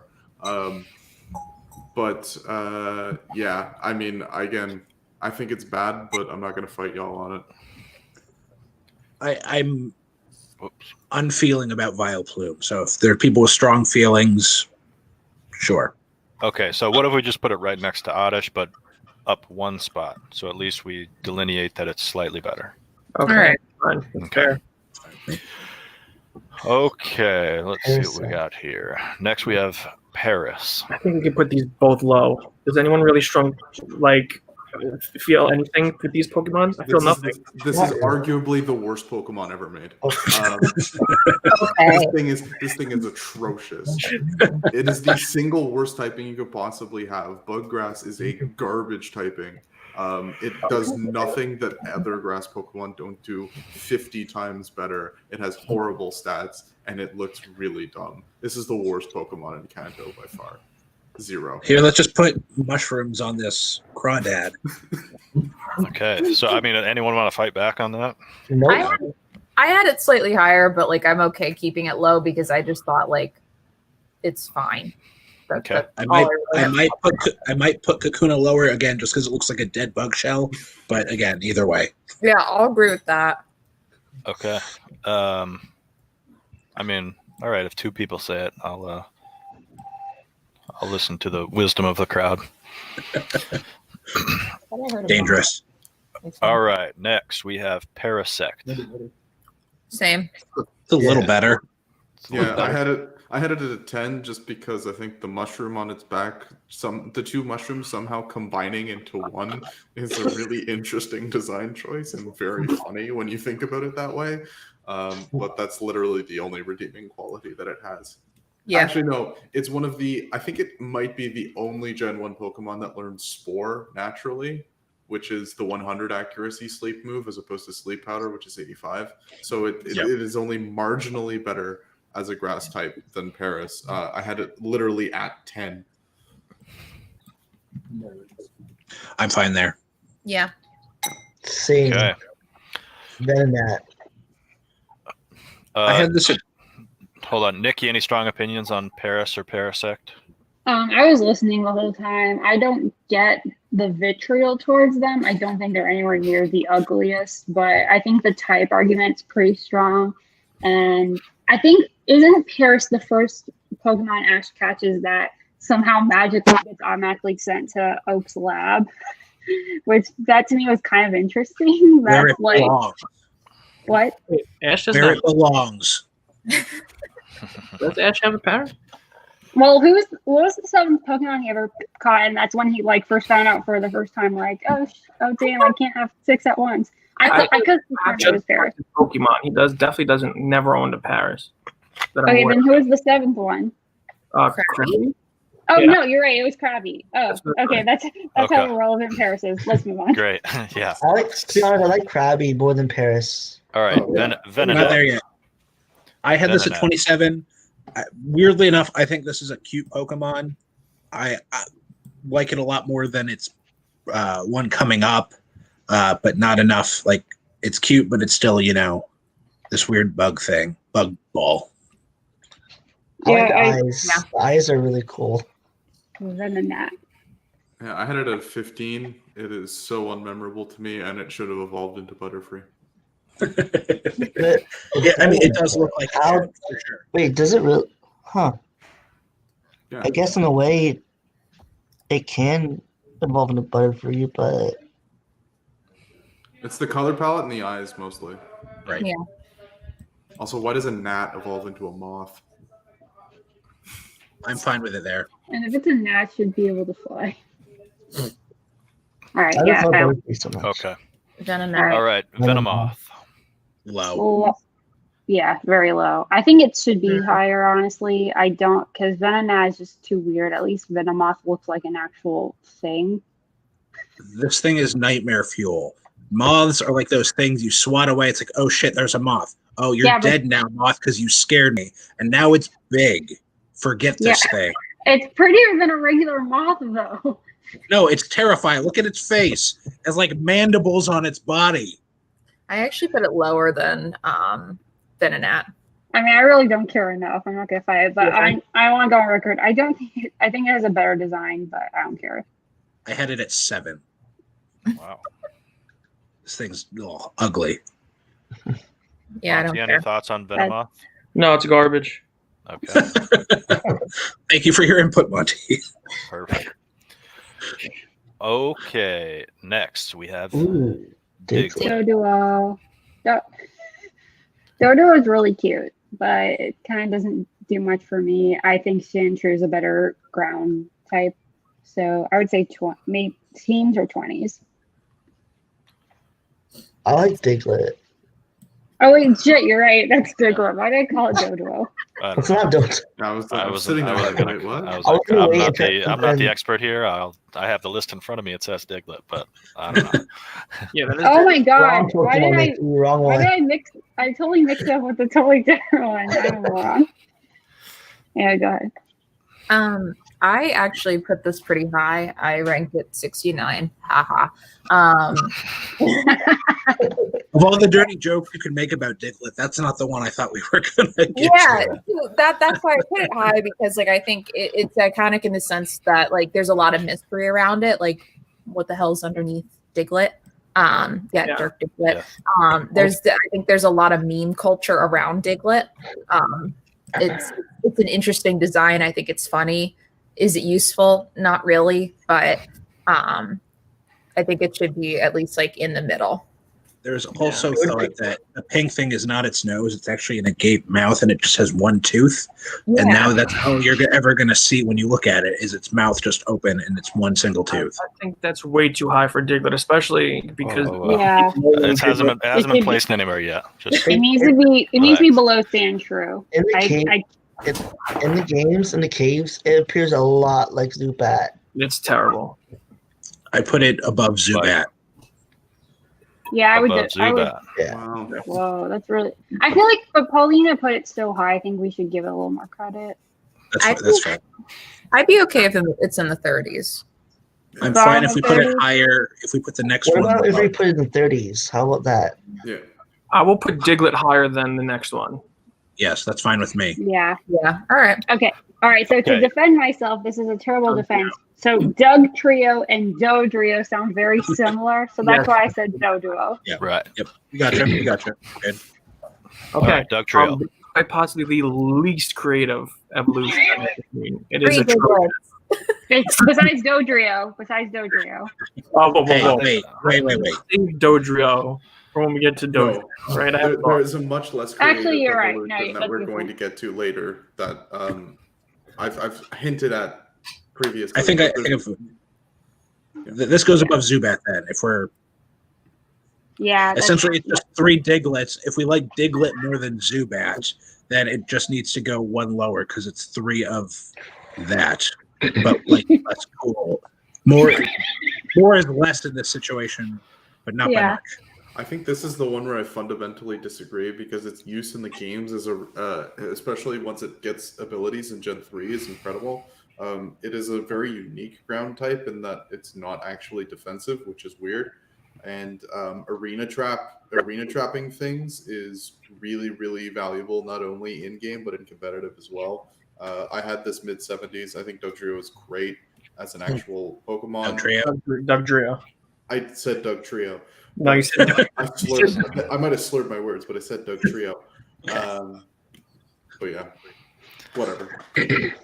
Okay, so I I mean, mean, if how much you of a feel boost does it strong get about for it. that? Yeah. I do. I feel strong that this. Even though you're referencing generations that we were told we were not allowed to reference, fine. No, I'm I still said referencing a Kanto game.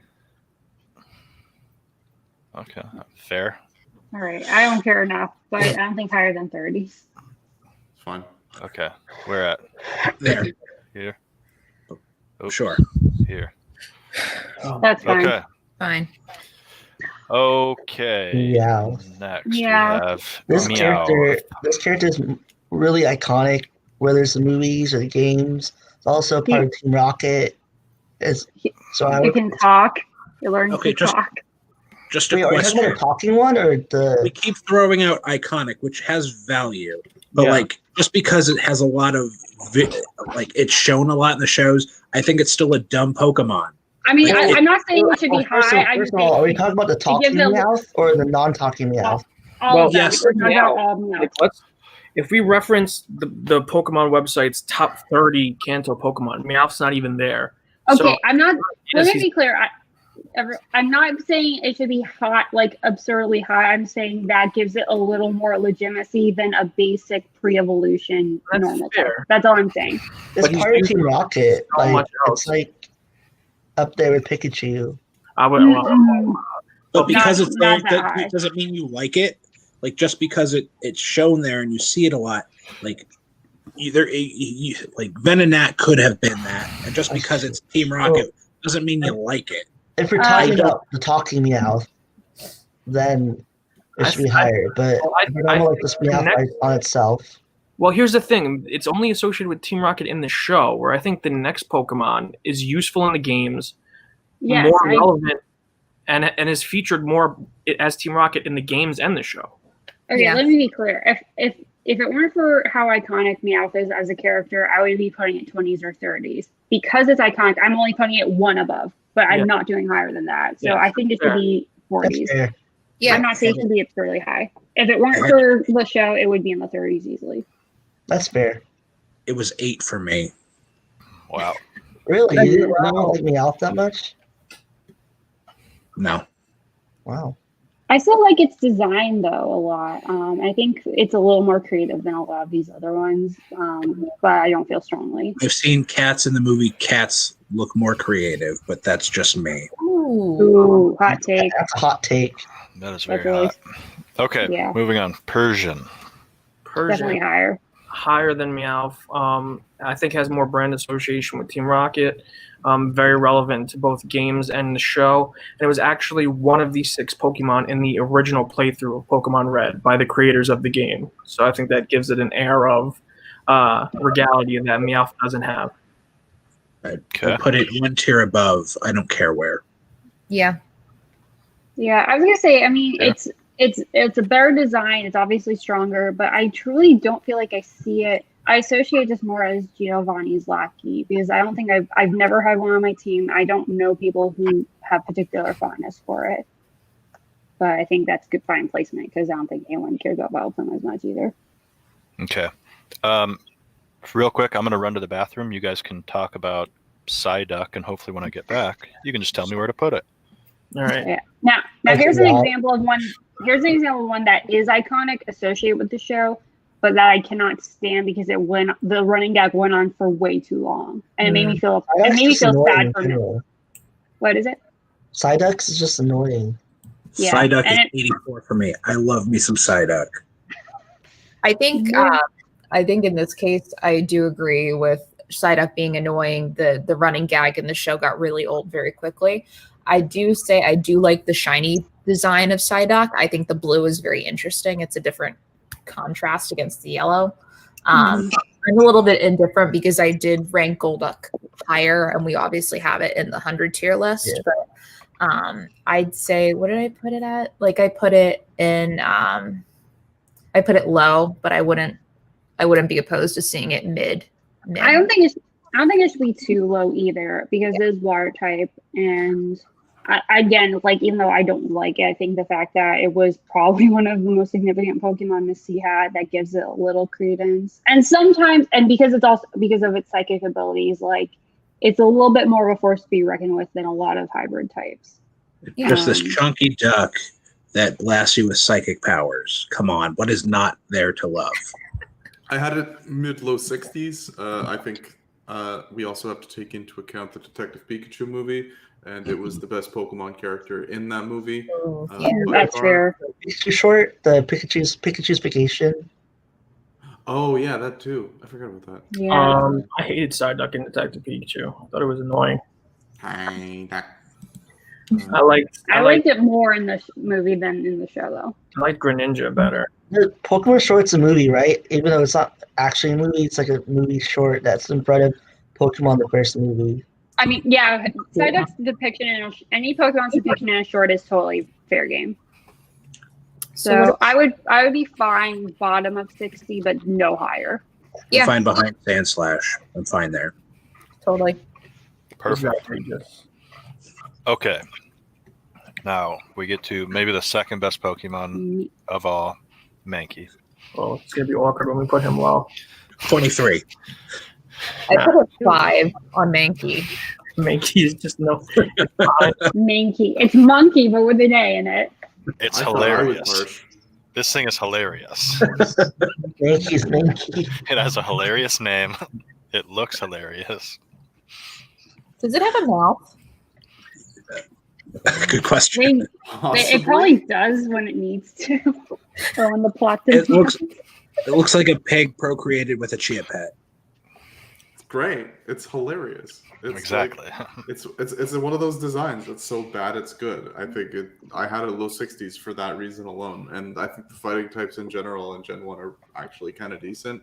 Yeah, which is why the next one will be a lot higher. Yeah. Although the next one's great. Yeah. but I just like Mankey because it's dumb. I like dumb things, as evidenced by Slowbro being in my number 100. I had Mankey at 20. I had Mankey at 23 in my list. I love how Patrick's opinions are I either love it or I hate it so much. Yeah, I don't feel strongly, honestly, wherever. All right, is it better than Pidgey? Is it better than Zubat? Better than Pidgey. I'd say not better than Zubat, though. To me, it's better than hell. Zubat's my zero, or not my zero. It's my 1. So most things are better than Zubat to me. Okay. Okay, then we get to Primeape. I would put him in the 60 to 69 range. Fighting types in Gen 1 are amazing, and I think that he does have a lot of utility in the game, and it's pretty cool design. I had this at 38. Again, it probably has some great uses in the game.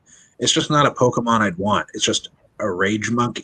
No, I don't want to deal with that. If I'm a trainer, no thanks. I don't want that energy around me. I'm sorry. So I'm on Bulbapedia. Oddish. I'm on Bulbapedia, and I'm looking, and I didn't realize this. It's the pig monkey Pokemon, not just monkey. It's a pig monkey, which I think is terrible. It should be higher now. Yeah. If that was on purpose, then yes. I could do 50s.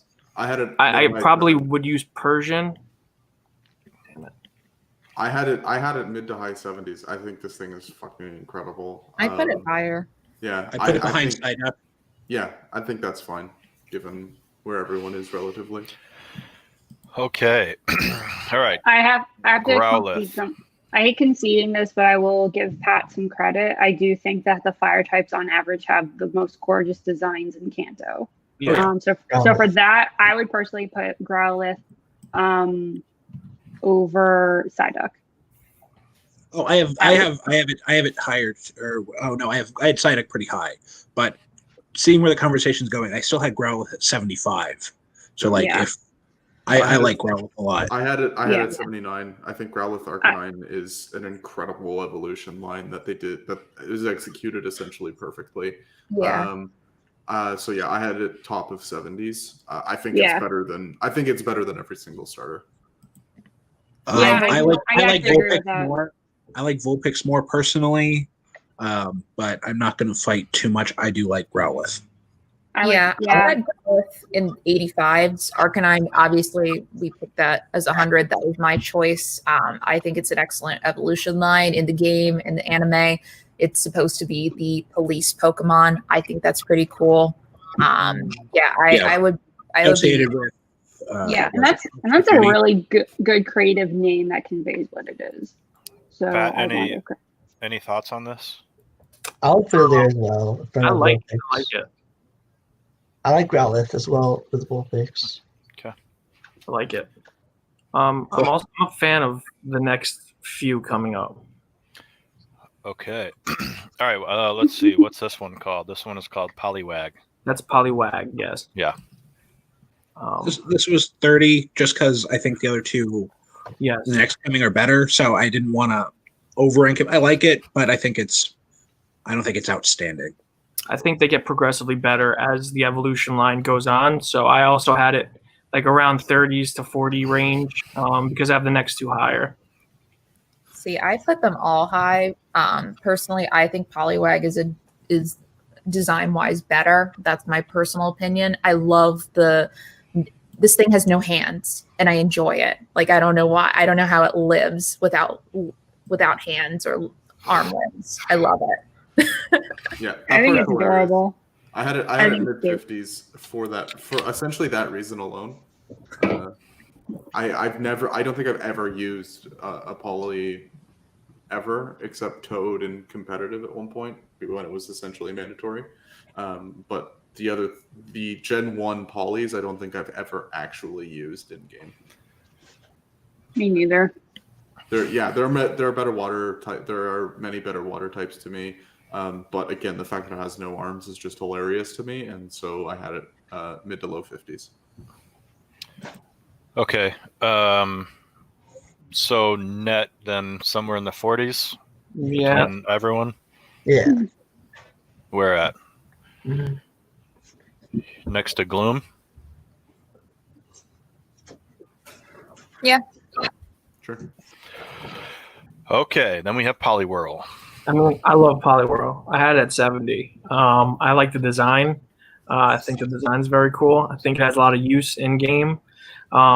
It's a frog Pokemon with gloves on and with a giant swirl on its chest. That's amazing. I can't explain rationally why I love it so much, but irrationally, it's fucking phenomenal. Yeah, this is very middle stage evolution problem for me. I don't like Poliwhirl at all. Why does it have Mario's hands? Like, There's a need a reason. Why does this next guy have spoons? because he's fucking Yuri Geller. That's why. Spoons. Yeah, I had Poliwhirl mid-20s. It's a dumb that doesn't translate for me. Okay. Anyone else? I'll put it lower than not that low. I'd probably put it. Just right behind. I'd put it. Yeah, fine. You can put it behind. Yeah. All right. Poliwrath. Isn't it just the same thing, but it got angrier? Yeah. It's Pretty much. also, we're talking about like standout moments in the anime.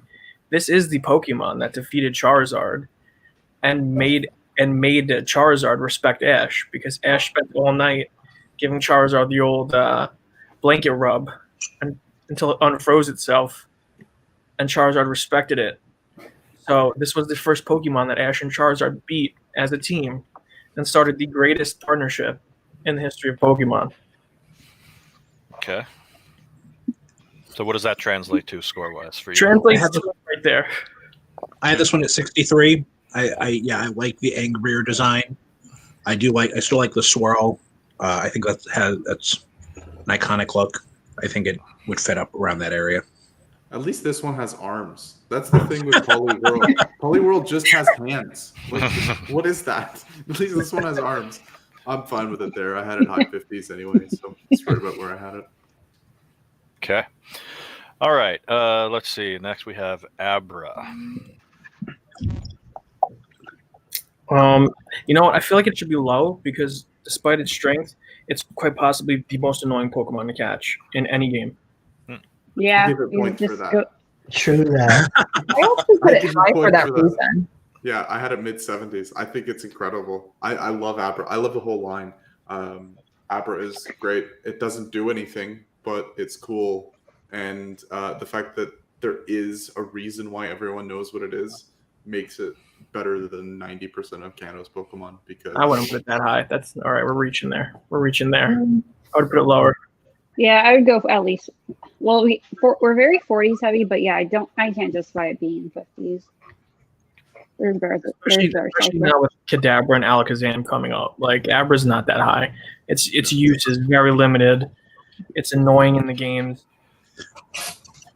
This is gonna be a hot take. I'm not a big fan. Ferris. Absolutely. Yeah. Yes, Ferris. Oh yeah. I like the third evolution's design, but I'm not a big fan of the design of this and the next one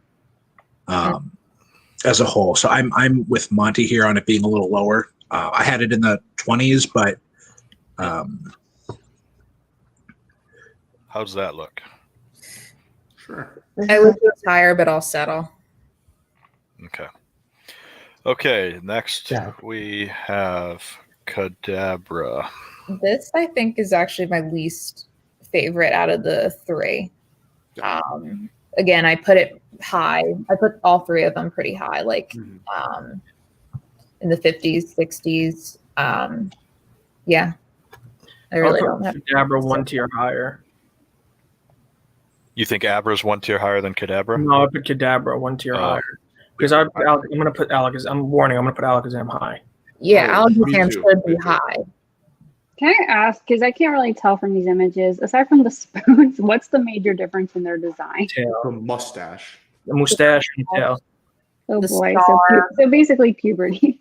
Yeah, he has like a big, thick tail. I think Kadabra is the only one that has red in the design as well, right? Yes, After with the the sort of like markings on its head and its chest. Yeah. Okay, we happy there? Yeah. Yeah, Mhm. it's Okay. fine. All Alex is right. a- So then we go 90, Alakazam. 99. Yep. Wow. I had Yeah. it at a 96. It's insane. The only downside to it is that it's a trade Evo, and if you didn't have any friends, you couldn't get one. But in the same vein, it promotes socializing, and once you get it, it is aggressively powerful Pokemon to have on your team. It is the best Pokemon that you can obtain during the main game in the Gen 1. It's so I had this in the 60s. I think you've convinced me to have it a little higher because I do like that it goes full matrix with there is no spoons. And there's one spoon, and then now there's 2 spoons. Yeah. Yeah, I had it in the 60s as well, but I'm fine placing it higher just because it's a powerful Pokemon. I put it lower intentionally because I think that's one of Jeff's favorite Pokemon, and I like the number. So Yeah. Okay, so it seems like it's probably not enough consensus to put it in the 90s, but I'm fine with moving it higher. 80s seems Yeah, realistic. It would kill me a little bit to have it over Ninetales, but if I don't We're want not it over 9 tails. I Okay, feel like we have let's to start do that. putting some things in the 90s to 99 range. Hey. If we're going to put anything there, I feel like Alakazam has to go there. I mean, where are we at right now? We're I at will concede. 65. But if Here's we're not my putting concession. one of the most powerful Pokemon in the game there, Hey, hear me out. I'm willing to concede putting Alakazam first in the 90s if we move Ninetales up behind it. Mm-hmm. Little bargaining. For sure. that's fair. Ninetales is like These are better than Ninetales, but I'll accept that because Alakazam Okay. deserves to be there. Okay. Zam is an incredible Pokemon. yeah. I still This is people. And that may serve as a sort of opening of the floodgates here too, Yeah. where Yeah. now there's not as much hesitation to put things into the 80s, 90s Exactly. range. Yeah. You're welcome, guys. I Okay. have exactly 5 more Pokemon that I am willing to consider for the 90s. Okay. All right. Machop. I have this one low. I like this group as a whole. I have this one low, where I have him at 20 because how is he so strong yet still look like he's never been fed? It's good. The ribs sticking out really concerns me, and whoever's training him is doing a bad job. Here we have one of the problems of Pokemon, and this manifests a lot in later gens, is why do these Pokemon all look human? It's scary. Right. Yeah, I still love it though. Again, falls in the sort of thing of Gen 1 fighting types being pretty good. I had it at a 55 because almost essentially because of a line in the 2019 Pokemon Cypher rap that I listened to almost on a weekly basis. It's great. I love Machop. I love the whole line. Any major objections to low 50s? I'm indifferent. I think Machop is personally the cutest out of all 3. I liked it more from watching the Twilight Wings episode with the fighter Gym fighting Gym Leader, having all 3 evolutions with her. So yeah, I'm indifferent. I'm fine with putting in the middle, but I expect the next 2 to be kind of in the similar range as well. Just I was gonna feed him say- and like him there. All Yeah, right. I think Machoke. I think Oh, sorry. Machoke has the best design out of the 3. And I think Machop has a better design than Machamp. The only thing I don't like about Machoke is the name. Mhm. It just gives me skeevy feelings. Are you trying to say Machamp. He is a bro dude. So Yeah, but if we're talking sheer skill and power, Machamp is going to be higher. I mean, yes, but I'm just saying it's a worse design in my opinion. Yeah, he just grows arms. Like, It's We'll discuss when we- Great. we'll discuss Yeah, when we but get to Yes. if you look back to Detective Pikachu, he's an excellent crossing guard. Oh my God. That's incredible. Yeah, I had Machoke exactly the same as Machop. There's like very little difference with them to me. One chops, the other chokes. It's like the moveset doesn't change between the two really, and it's not until you get to Machamp that there's a really significant power spike. And back into my theme, he's actually looks like he's eating a healthy diet. He does. A lot of protein. Okay, Machamp. I had this one in the 70s. I think the one thing that stands out about this is in the original Pokemon starter kit. This is the first holographic card you'd get. Yeah, I remember having a holographic card. I think it's a good fighter Pokemon too. I do like the forearm design. Gives me some Mortal Kombat vibes. I think it's very true representation of its type. Mm-hmm. In honor of Mike Deacon and in honor of Goro, I think we should put it in the 70s. Yeah, I would definitely put it high on the list. I would be okay with putting it in the 80s. I wouldn't put it quite there. Maybe high 70s. I feel like you guys are putting too many 70s. barriers. Eventually you have to start recognizing utility in the game and strength. It is. Excuse me. There are, I think, is it the best fighting type in Gen 1 game-wise? I don't think so. But I still had it. I still had it high 70s. I think it's All right, that's really fine. good. Whatever, we'll leave it there. I could put it in front of Bulbasaur, I guess. Okay, no major objections. We'll leave it there then. Speaking of Pokemon that beat Bulbasaur, what up, Bellsprout? Hey, I was very All right. kind to you. I didn't. I was just saying it happened in the Indigo League. The Bellsprout one-shotted at Ash's. You don't have to say anything, Monty. That's fine. You choose to say. Okay, Bellsprout. I love 100. No, I'm kidding. I put it actually pretty high, in the 70s. The design, again, going along the theme of interesting limb choices. The limb choices are leaves. I think that's hilarious. It looks cute. I guess it can pack a punch if you're talking about the anime, but the next two designs I'm not really a fan of. I like Bellsprout more. Oh, Yeah, I was gonna say the next. What's the next one called? I'm blanking. Okay, yeah, it has the. You don't by far remember the. Yeah, it has the worst design, I think. And Victory Bell has significance to the anime, but I think Bellsprout's probably the best out of the three. Yeah, I had this at an 8. Wow. Yeah, I was mid-20s. I hate Bellsprout. It's so dumb. I don't love any of them. It looks like something you'd buy at an off-the-highway sex shop. No, that's Weeping Bell. Wow. That's Weeping Bell. Fair enough. No, again, it's the trend of Gen 1 not getting the grass Pokemon right. I think most of the Gen 1 grass Pokemon, if not all of them, are really I'd bad. put it below Sandshrew is where I'd have it if people like it enough. But Yeah, I don't. Mhm. Okay. No issues there. Weeping Bell, I would put 0. Yeah, Both I have pretty issues bad. with. Weepin' Bell. put it in. I think this is the worst of the three. Really? Yeah, I'm a big fan of Victory Bell for some reason. I like Victory- Weeping Bell. Exclusively Victory Bell, yeah.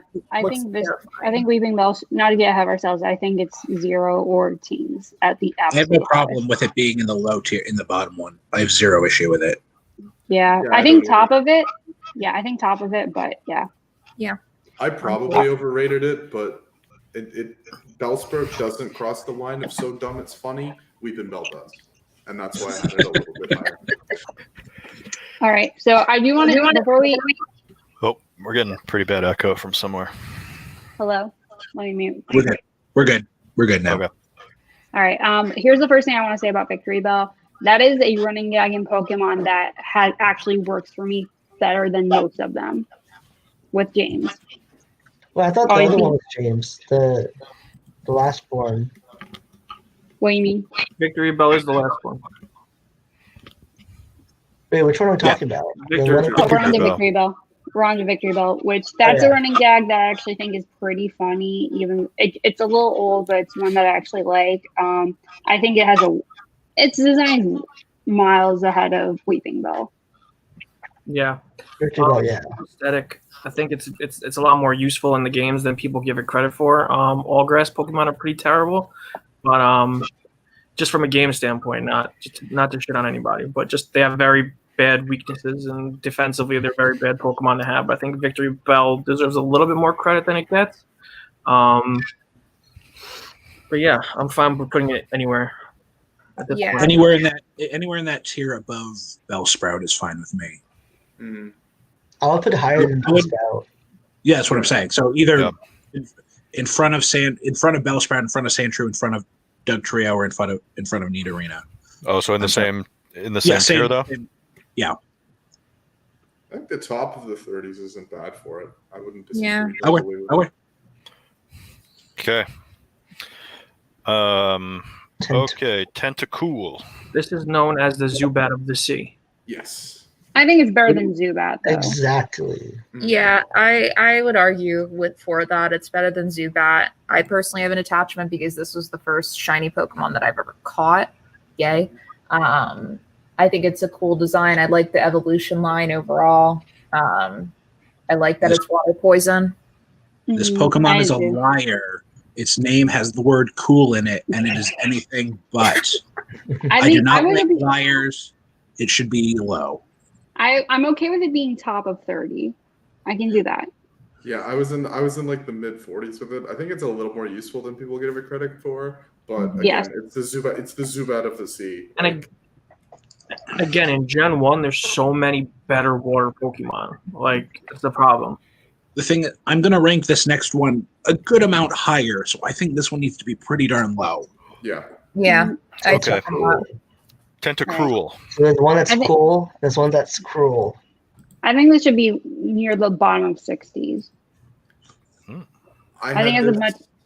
Go ahead. Keep finish. I was gonna say I love the design of it, and I'm with Paulina, the type hybrid. And this one I have had on multiple teams. But yeah. For Kanto, this is mid 80s. This is one of the best water types you can use. Great special defense, great speed, great utility. Underrated defensive type, though in the Gen 1 games it's pretty stupid because Psychic type is broken. I love Tentacruel. I love the design. I think it's a great addition to any team. Like I said, I had it mid 80s. So it is known as the gangster of the sea. Huh. Okay. Wonderful input. I had it at 30. I had it at 37, but I also had Tentacool pretty low. Okay, I mean that's pretty dramatic shift from. I'm fine. I'm fine in that. I'm fine in that tier anywhere. What do we put? I might have it. Top, I think top. Top. Okay. Okay. Geodude. I mean, I like Geodude as a Pokemon. Again, like another Zubat type situation where you just run into them all the time. I'm very iconic because of Brock.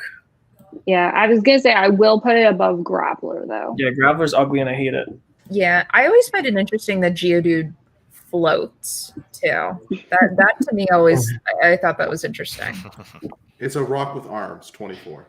Yeah. To be honest, I like Graveler more than Geodude. I definitely love Geodude more than Grappler. Grappler is a stupid face. Also, now does Graveler have feet or are those extra hands? It does have feet. I believe. Okay, its whole design is weird to me. And a low-end Graveler is terrible. Yes. I think I had Geodude at 21.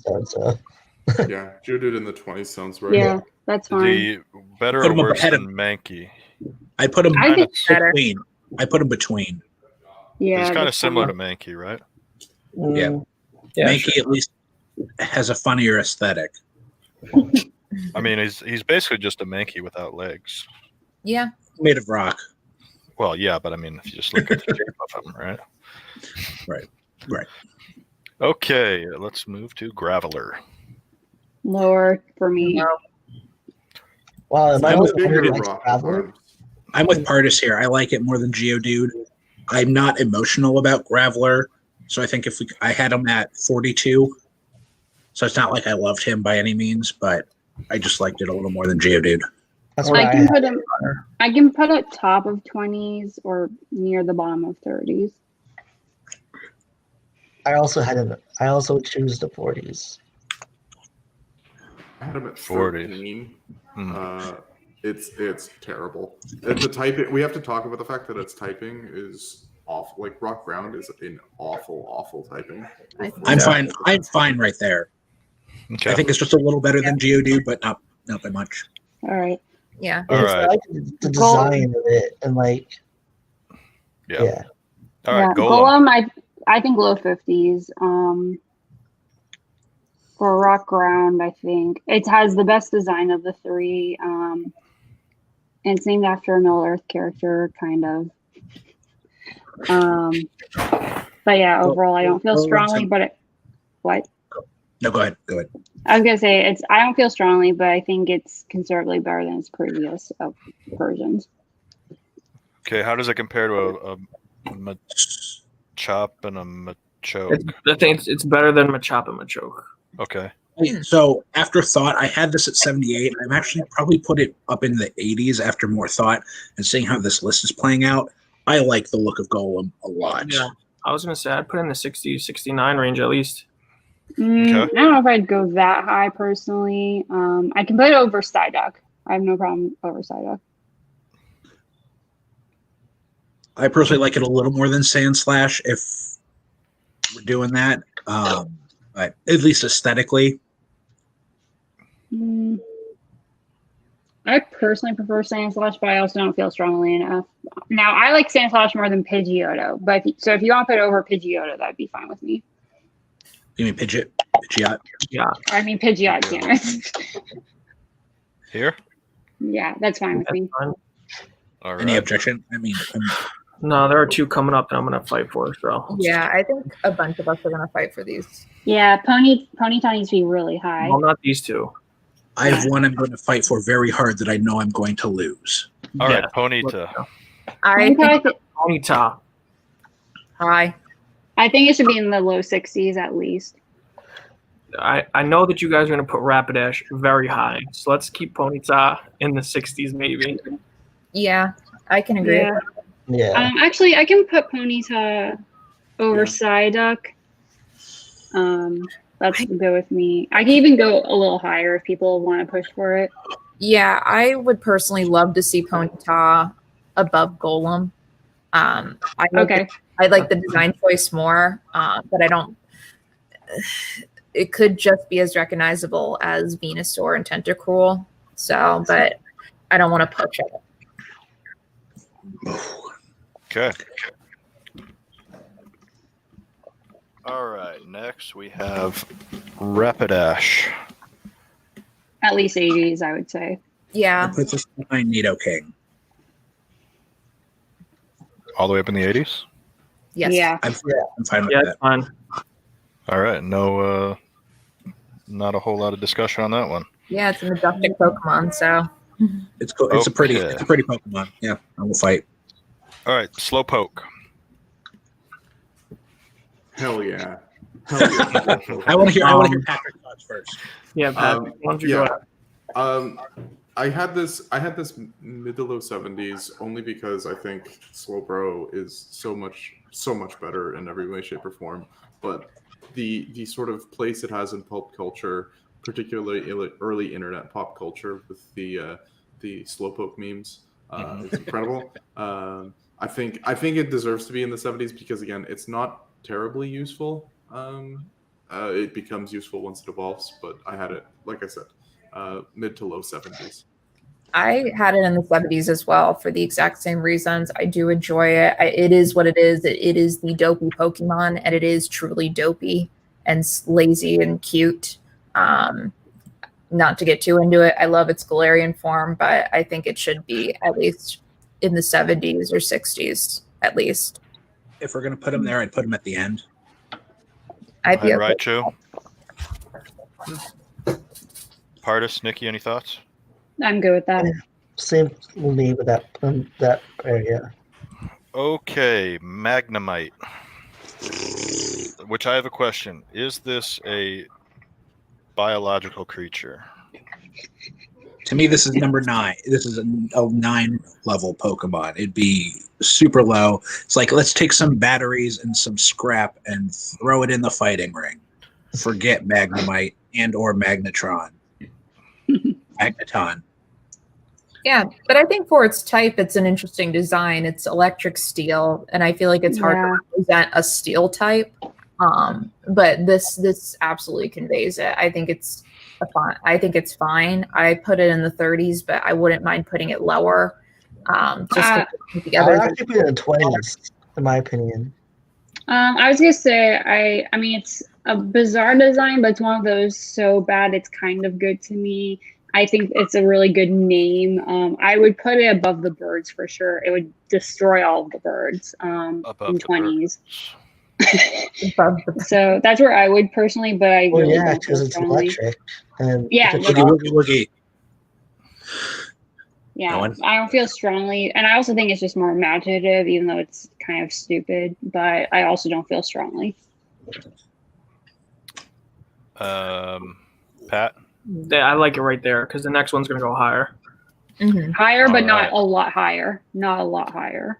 I think it's very efficient. Let's see. I want to hear what Monty has to say. Hey, and actually, before we go any further, I missed a benchmark, but we did pass the halfway point a couple Yay. courses We're ago. only 2 So, hours in. Well done. I mean, Yeah. I think we're 2 hours. making pretty good time, honestly. All right. All right. All right, Magneton. Magneton. Um, Just take Magneton. I have this in the 80s. I think it's a very strong Pokemon in the game. But you know, on second thought, we could drop it lower because I mean, this is very Doug Trio evolution aesthetic there, where you just They take think one of the 3 is original and turn it bigger than into 3. magnitude. yeah, but this is more useful than Doug Trio. Okay. I think it's better than Doug Drew for sure. I think that's the thing. I think the whole design of both Magnemite and Magneton are better than Dodrio. Doug Trio. Doug Trio, damn it. But I also still don't go super high on them because it's literally just, it's the same one, but 3 of them. I do think it's a little bit more justified though, because if you're thinking in terms of like, well, they're magnetically connected to each other, it makes more sense. Like, okay, that's why they're hanging out together instead of like, 3 of you could just split off if you really want to. Mm-hmm. Okay, so what do you think? 40s, I would 50s, go- 30s? I'm good 50s, not high though. I had this at 9 with Magnemite, so I'm just wow. gonna whatever you want. There's this next one. There's one coming up that I would also say 40s. I will put I my. give you 40s. I don't know why, but It's I not would put it in too much. 40s. Poliwhirl ahead or behind? Ahead. I would say ahead. Between- Ahead of the Polys? Yeah. Yes. All right, so Yeah. right there. Right. I feel like I should abstain Okay. from this because Galarian Farfetch'd is so cool. And Far-fetched. I actually Wait, really wait, love Farfetch'd. Oh, thank God! Zach can attest. He was my 100 up until about an hour before we started. Damn, I like Farfetch as well. I actually wouldn't mind Farfetch being in the 70s or 80s. Yeah, I don't know what it is. Yes, I'm fine with that. If 80s. that's a what little we're high. doing. Yeah. No. Far-fetched has no business being here, yet he is amazing. If it was He's this- Galarian Farfetch'd, I'd give you 90 to 99. because You, it's so you know what? Despite that, it's this duck that carries around a leak and it's like, fuck you, I'm going to fight with this. Yeah, but that's Galarian Farfetch. Galarian Farfetch is like, I will fucking stab you with this. I will shank Well, you. I will. this- I I've had will this. murder you. I've had this one on a team before. I'm more than happy with it, and it's such a stupid name. And as a little kid, I didn't know what the hell the word meant. But even in Wonderful. hindsight, Fine. I Dan, want to say this. I agree with Dan that it should be in 80s. You. Dan, Yeah, Thank you. no. I'll- I'm good I'll with leave bottom it 80s. there. I really love Farfetch. But remember This is that- such a cool character. Wow. But remember This is that my. when I This is. fight. This is my. I didn't say a lot before because I'm putting all my eggs in Far-fetched That's basket. fine because I have one coming up that I'm gonna put All right. a lot in the basket. All right. Fine. No, and I appreciate that. Okay. All right, let's move on. Doduo. Doduo is cute, but I don't care otherwise. The best flying type in the game. I like this Well, goofy ass. I like this goofy ass Pokemon. I can't believe it's flying, to be honest. Yeah, it's It just runs so And- fast. based on physics. It's an Depends. ostrich type. Um, I had this one at The 52. ostriches can't fly. I had these very high. Both of them very, very high. Yeah, I don't mind. Somewhere in here in the 50s. Somewhere I put in the 50s. I Yeah. put it ahead of Machop. I went I on put the it- bottom. Before, below Persian. Oh, so Ooh, Pardus wants it a little I bit don't higher. hate that. I don't hate that. I'm with Pardus. I'm with Pardus there. I'm fine with that. Maybe a compromise is somewhere near I think Kadabra. behind Kadabra. Sure. That's what. Why not? Okay. Okay. Okay. Okay, then we go to Here we Doge. go. Monty. All right. Fighting for Trio. Another I'm head. fighting for this. This is in the 90s for me. This was on my original team. It is the best flying type in Kanto.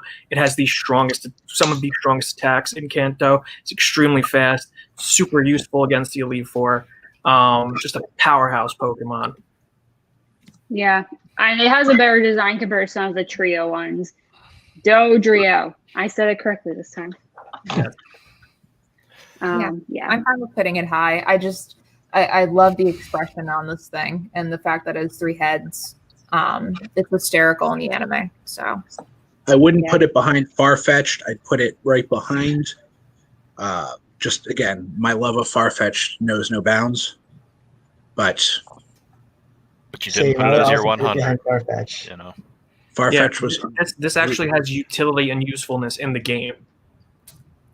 not everything is about utility and usefulness. Sometimes you But I just also want have to a get deep back. affectation to it, on top of the fact that it's extremely useful in the game. All right. You're lucky Okay. Charizard is your 100, Okay, and I'm we're gonna- not allowed to be bad about them. That's why I put it there. I'm gonna avoid doing this for the most part, but I think because this is such an egregious case, I'm gonna comment on it. But the composite rating that you guys submitted to me for Dodrio is a 60. And we just put him in the 90. So very I put that interesting. here. I don't know Very why he's in the interesting. 90. I mean, Steve, thanks. Shouldn't have went to the bathroom. Rod is still there. All right. Yeah. Rick. All right. Okay. First thing about Seal. This is the Seal. laziest name by far. The laziest.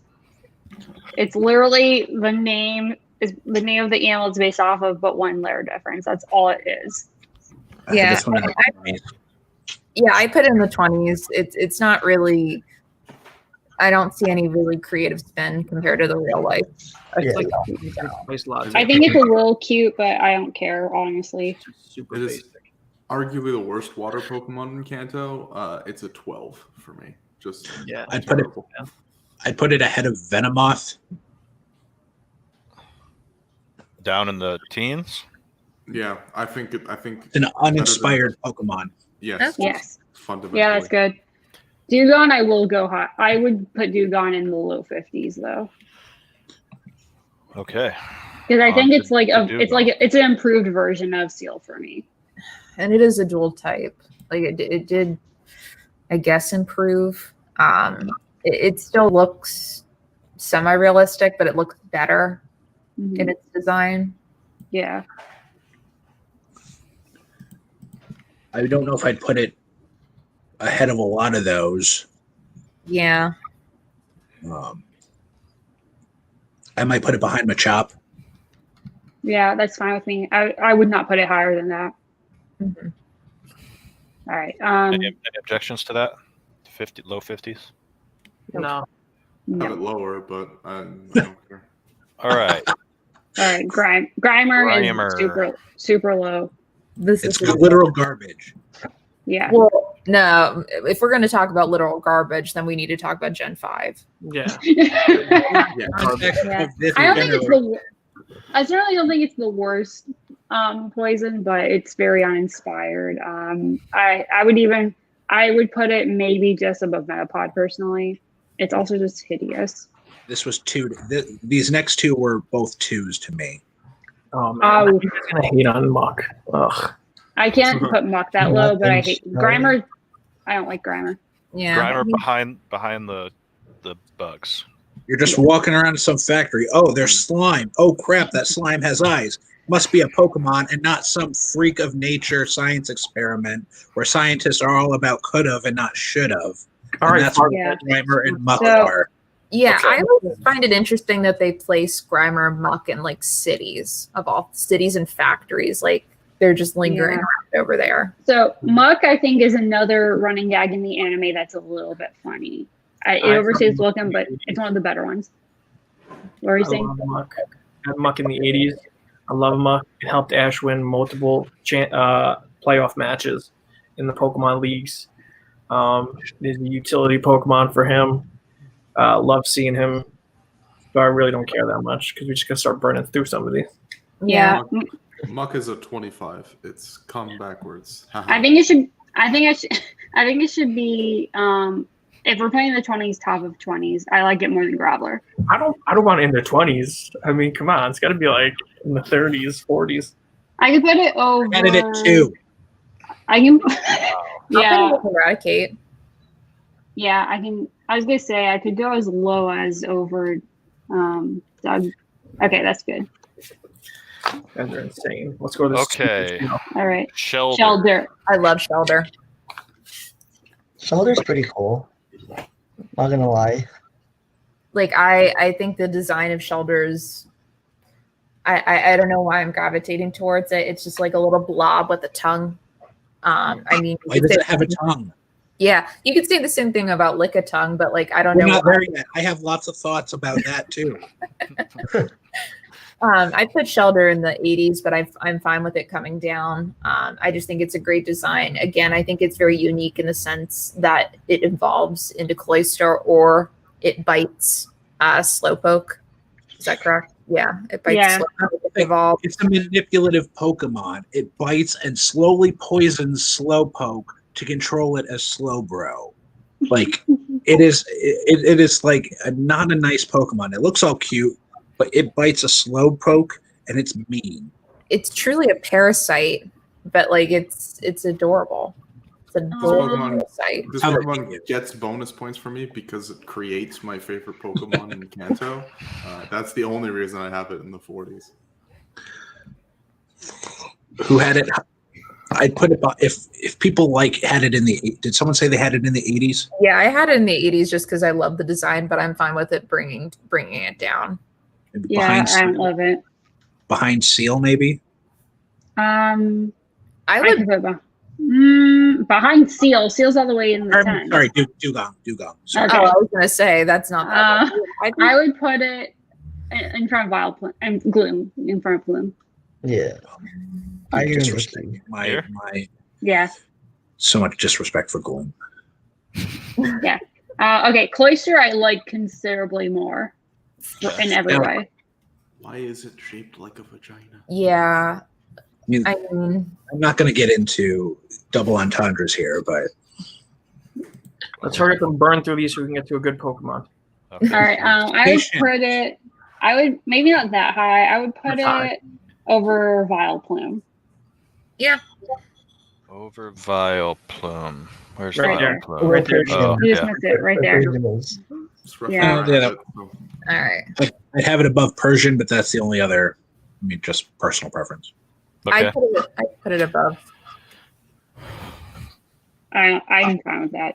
Okay, I can do that, but not any higher. Okay. Ghastly, I don't know. Ghastly is like a teens for me. No, I wouldn't say teens. I would say like 20s to 30s. So I had Ghastly at 34. I put this entire line very high. For Ghost Pokemon, I think it's such a cool evolution. It's just a ball of gas that's a ghost. I think it's cool looking. I had it high. But if we rank the other ones higher, I'd be happy putting this lower. Yeah, I'll put the other two are going to be a lot higher for me. So we'll go 20s somewhere. I like fair. more Ghastly. So I put it above. I put it above Geodude. Yeah. Yeah, I'm good with that. There's no way it's worse than Geodude. So Say- Haunter, what Haunter is like such an God. What was that, Patrick? Oh, there's no way it's worse than Geodude. Okay. No. No, So Haunter is like such an overly basic name, but I love it anyway. And this is one that helps out Ash in the show a lot. I remember when he licked Charmander. I like this Oh, one. no. More. I like this one more than the next one, honestly. Oh, I have this that- one- Yeah. No. I don't like. Remember I like- when he licked I like this Charmander in the design a show? lot more than Agar. Gengar is iconic. Gengar is iconic, and like I've used it in competitive. And I love Gengar. And we'll talk I about think- Gengar in a second. And for now, I think we'll talk Haunter about should Haunter. go. Haunter, I would personally put above. I would even put it above Jiggly Pidgeotto even. Yeah, Yeah. I'd be okay with that. That's a good spot. Okay. Gengar, I would put him in the 90 to 99 range. He is a Wow. phenomenal Pokemon. I Is, have him mid 80s. I think he is I'll go- lacking slightly. that's high I think praise it- for Patrick. Mhm. Coming from Yeah. Patrick. I'm fine with him there. Yeah. I am fine with him where he belongs in the 90 to 99 range. He is highly competitive Pokemon. Ash just caught one in the anime because he's building this all-star team. And of course, you got to have Gengar on an all-star team because Gengar is Okay, an all-star. Bottom of 90s. I'm not putting it over Dodrio. I like where I Gengar will is. totally be okay with That's how I feel. that. I definitely agree. I've used Gengar competitively. I love the shiny form. I think it's just a great Pokemon in general. I love the lore behind it. I love the fan theories of like Gengar is actually a dark Clefairy, no Clefable. Like, yeah, On record, I like Connor's design better, but I think Gengar is powerful enough that Low 90s, Zach. We agreed on low 90s. We Yeah, can't do low it. You 90s. said low 90s. We did not agree on this, but You got outvoted. All right. Onyx How many is people super say iconic. 90s for Gengar? How many people? Just don't question it, Pardis. Let's go. Huh? Run Okay, it down. fine. 3 people it's want it 3 in and the 3. 90s. It's 3 and 3. And where do you want it, Dan? I Yeah. said behind Farfetch'd. Of course. See, that's bias. why I like Yeah. this. Is a good All right. spot. I also say Yeah. behind We Farfetch. got to start pumping that 90 tier. Gengar I'm is like, An 89, come on, man. you know, I would Alright, put Gengar right there. perfect. All right, Patrick, I you're think killing me. That's All fair. right, Onyx is like, aside from Vulpix, is Brock's most iconic Pokemon. And But sticks for a with him for a giant- good. Too bad it's terrible. It's not terrible. For And then giant eventually we'll rocks have and Hey, to- eggs. arms. It's slow. It has no defense. It's weak. It's garbage. It's not complete garbage. It should be at least, I would say, I put it over Geodude. Oh, yeah. I'm okay with this Gengar assessment. Gengar is clearly a 90. I would say for Onyx in the 40s. I think Zach's being very disrespectful to Paulina. I'm going to talk to Jeff after this. Just Gengar was But in were the you- I was okay with it being the 90s. Don't blame me. Anyway, Onyx. Onyx. We have to Onyx. decide. There's something lovable about it anyway. It literally, I mean, poor Onyx only lost to Pikachu on a ridiculous technicality because it started the sprinklers, which never should have happened. For a giant rock snake, it is very underwhelming. But did we ever see Onyx win? That's the question you have to ask yourself. Yeah, I put it right there, Zach. But it's been screwed over. No. The reasons is it lost to Pikachu on a ridiculous technicality. It lost to an imaginary fan P in the third movie, which We're not did just talking count. about the show, though. Talking about Yeah, other right. aspects. I don't Yeah. know Okay. anyone who uses an Onyx. All right. I would still put it above Geodude. I would put it above Grappler too. I'm fine. I mean, those are way down here. Yeah, that's what I'm saying. Is like Oh, not you super want it high, low. but I'd put it Okay. lower, to be honest. Like I'd put it in that same tier. Maybe there. I would have said fine. 40s, but since everyone's saying Well, 20s, I think over Geodude personally. Yeah, I agree. I I think it think we'll looks put cool. that. It looks cooler than Geodude. I'll give As it a that. better design than a lot of other rock. I think its design is better than Grappler's personally, but it's okay. I also appreciate like the scale of Onyx compared to like other Pokemon in this region. Having a very, very large Pokemon. There's not a lot of them here compared to like if you're comparing a human size. So Yeah. that's really the only thing that I like about Onyx, the scale of it. I wish it was more powerful. All right. Yeah. Hypno. Drowsy. Oh, Drowsy. No, Hypno's next. Stupid Pokemon. I Love. put a Yeah. 5.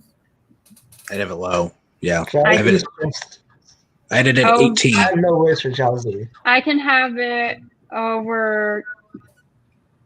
I actually between the bugs, between Caterpie and Weedle. Yeah. Thoughts on that? Yeah. Because it's not totally useless, but I don't care. That's fine. Let's not overthink these terrible ones. Let's just ban through them. All right. Now Hypno. No. Slightly All better. right. Yeah, Yeah. Hypno's way better than Drowsy. Slightly better. For sure. but- Worse, because it looks like it is a predator. Yes. That's what. Yes. It is worse because of that. Oh, it's worse. Okay. Yes. If only we had a Everyone game agree? higher on the list to beat it. It's the roofie of Pokemon. It is. I wouldn't Okay, where? maybe above Drowsy. Like I feel very indifferent about it. Yeah, I don't care that much. I might put it over Caterpie just because it is more useful, but I don't feel or even Venonat because I don't care about Venonat. Yeah. Dan, good with that? Yeah, sure. Pardis? All right. Yeah. All right. Krabby. All right. Krabby. Krabby's way better than Paris. Yeah, better than I like Paris. Crab. Yeah. I like Krabby, but I have it lower just because I have the next one fairly high. Yeah, I would put it over Seal though. 100% Yeah. over Seal. I'd agree.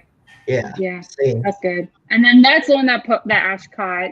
That was the first that had to go to the lab, Yeah. and somehow it just magically goes, even though there's no rhyme or reason. All right. Kingler.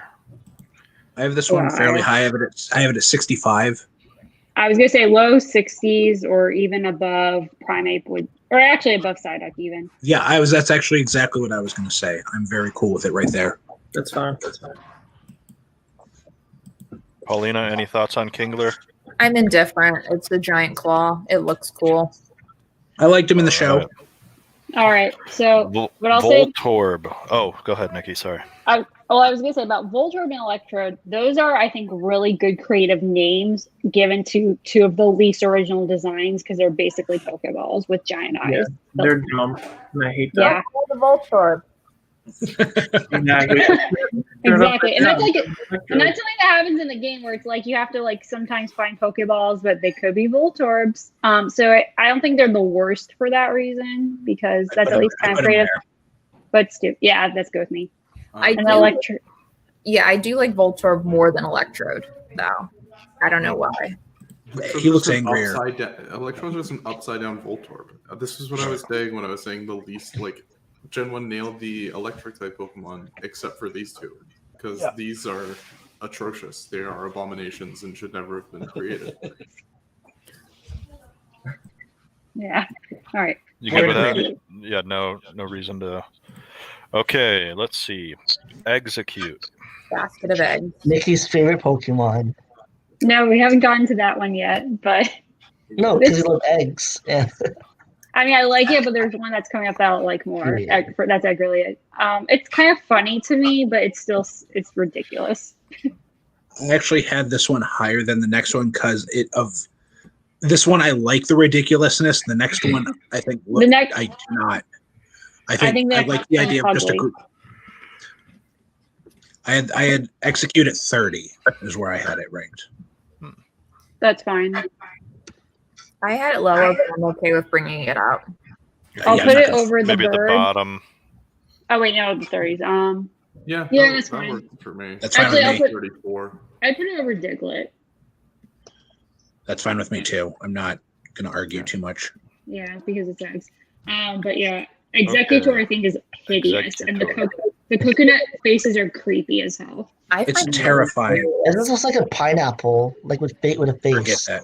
It was even lower than. Put it at 0 then. If it's not. Yeah. Wait, Paulina, what were you gonna say? And 2 eggs. Again, I fall sucker to the Pokemon that has no arm limbs. I think it's hysterical. I love the fact that it has different faces. I think that adds character to the design, but like it's not doing much for me. It just exists. Yeah, it's not the worst. It's not the basically worst. like a pineapple. I disagree with all of you completely. I had this in like the mid 60s. I think it very much is in the so Wow. dumb it works. I think that may be a Alolan Executor poisoning my brain a little bit because that's one of the funniest things Pokemon's ever done. It's just make this have like a really long giraffe neck for some reason. And it's dragon. Yeah, Why and it's not? also a dragon type for some reason. Yeah, I mean, again, it's mid-60s, so I don't care enough to try and jump it multiple. Oh my! But I put it behind Firo then. So, unless every other people have it higher on their Okay. list. No. I feel like, I mean, if he has it in the 60s, we got to at least give him the courtesy of bringing it up to the 20s. Yeah, that's fine. I just looked up Alolan and holy crap! Yeah. The palm tree. So great. It's I love The neck. It's basically a giraffe now. Cubone, that's one Pokemon in existence. All right. Cubone. This isn't in the 90s. This is in the 90s for sure. Yes. This Pokemon in the 90s is so metal. Absolutely not. So metal. This Pokemon takes the skull of its dead mother and wears it around. All right, you guys like making deals, Dan? I'll make a deal with you. I'll put Cubone in the 90s if we put Gengar in the 90s. That's the only way I'll Let's allow not it. get carried away here. Let's just put them both in the 80s. All right? That's I can put it behind Gengar. I'm not going to fight that much. I had Cubone at 77. It's actually kind of underwhelming in game, even though the lore and everything behind it is fantastic.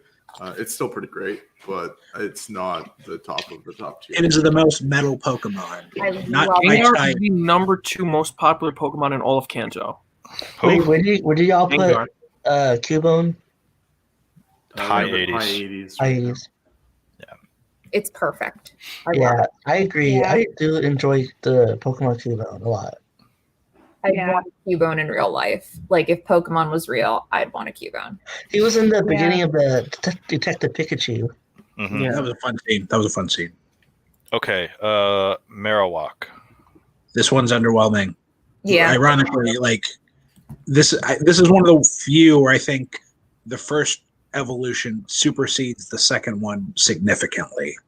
I agree. I wholeheartedly agree, except if we were considering Alola, I'd be a little bit different. But if we're just considering Kanto, yeah, I agree. It's under Cubone. I put it behind Poliwhirl. Where's Yeah, that's Poliwhirl? Poliwhirl way down here. Or sorry, Poliwrath. Oh, okay. Sorry, Yeah, I'm good with that. I can get behind that. Okay. because it does have Bone Meringue, which is a great pun. Yes, it is. Yeah. Fantastic attack name. Okay. Hitmonlee. I think it should be 60s. I it think should be higher. I like. Yeah, I can even go 70s. I don't want to go super. Well, actually, I won't go 90s. I could go maybe bottom of 80s. I feel like it's 80s. It's a great fighting type Pokemon. It's got a great moveset. Strong against a lot of Karate type. enemies. Yeah. I like its design and its name. I would personally not put over Farfetch'd, but I'll put it bottom of 80s. I had it in the 60s. I had in the 60s as well. I had it in the 40s. I know a lot of people love this one. It just didn't resonate with me. I'm not going to fight too hard, but I will unless you put it in front of Farfetch. Whatever. There's Well, one. it's your coming name, up Dan, to fight so- to I the think forest, though. I think it's maybe Hitmon Dash. put it behind like Vulpix, and I think it's in the right spot. Yeah, I agree. I can get Yeah. behind that. Whatever. Definitely in front of Raichu. Okay. Hitmonchan I like Who this one is- better than has boxing Other one. gloves I like and Hitmonlee better than Hitmonchan. like a Why skirt does it- on or something. Why To me, does they're this look like interchangeable. Yeah, just put them together. Who cares?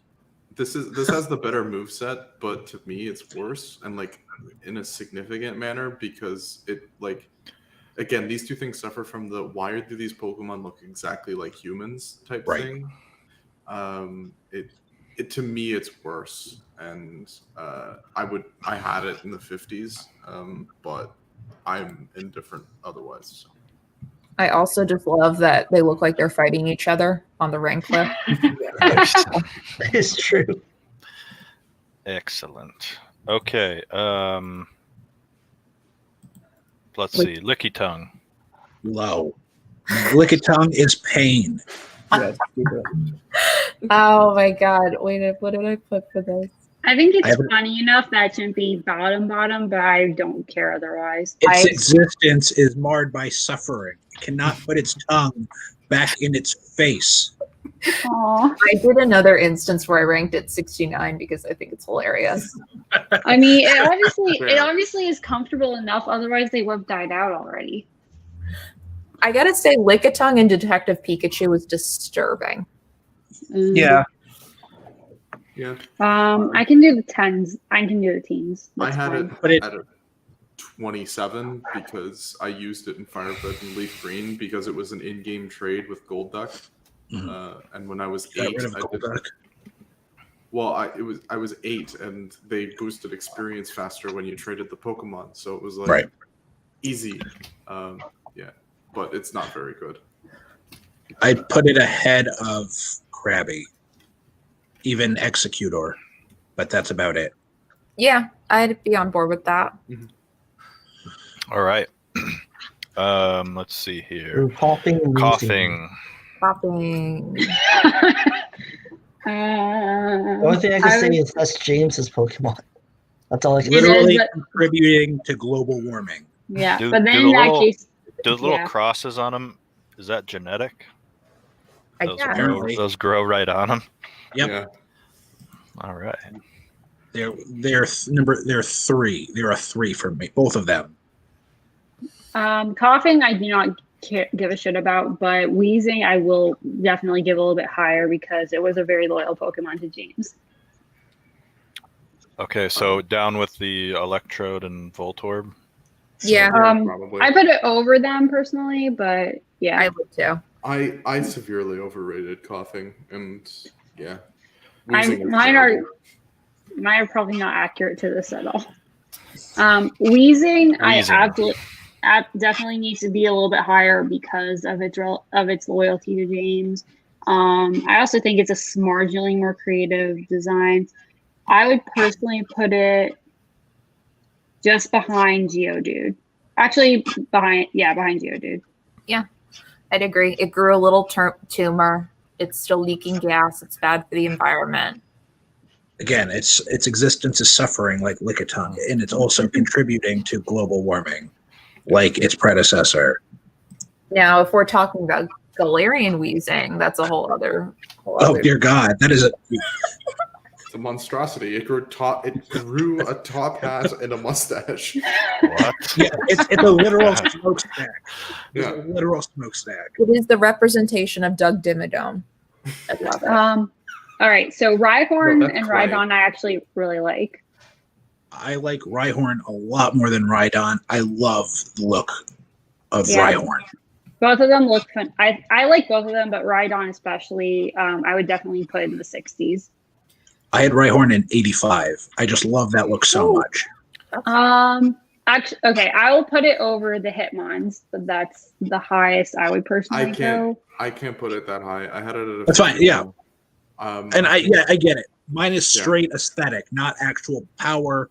I just love the tanky Rhino look. I'll put it over Golem, or do you guys want lower? I put it over Gollum. Yeah. Yeah, Or roughly Golem. there. All right. All right, Okay. Rhydon. Rhydon. This thing just This- looks like power. From It the, looks almost identical to Nido King and Queen. they look like To me- cousins. Yeah. Yeah. To me, it's less cool than its predecessor. Another one where I like the look of the first one more than this one. This one looks Yeah. like a generic monster. Yeah, I don't dislike it considerably more though. I would put it over Jigglypuff, or just behind it, over Cloyster. The introduction of its evolution in a future gen ruined this Pokemon for me. It's like a high 30s for me. It's not very good. I don't very much enjoy it, but I I'm can put fine it- with it going there. Yeah. That's fine with me.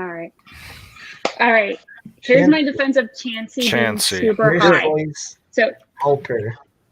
think of it this way: if Pokemon were real, Chansey would be helping with COVID patients. Well, there's Joy's helper, so Yeah, and she has an egg. And she's It's an, just it's an iconic Pokemon. Yeah. I would say at least 80s. I would say this is probably the top of the normal types in Kanto for me. I put Chansey in the 80s as well. I love the design. I've tried building for competitive Chansey before. I like it. I like that it's a standalone Pokemon in Gen 1. It's just on its own. No evolution for it. It's adorable. It's like in the anime. I do not like the fact that it has Blissey. I think Chansey on his own is perfect, but I would personally put it over Farfetch. It gets docked a little bit for me because it's impossible to find. Yeah, in Gen 1, it's incredible. Like, it's arguably the best Pokemon to use competitively in the Gen 1 format. It only really comes back in Gen 5 with a Violite introduction. Great utility Pokemon, wonderful tank.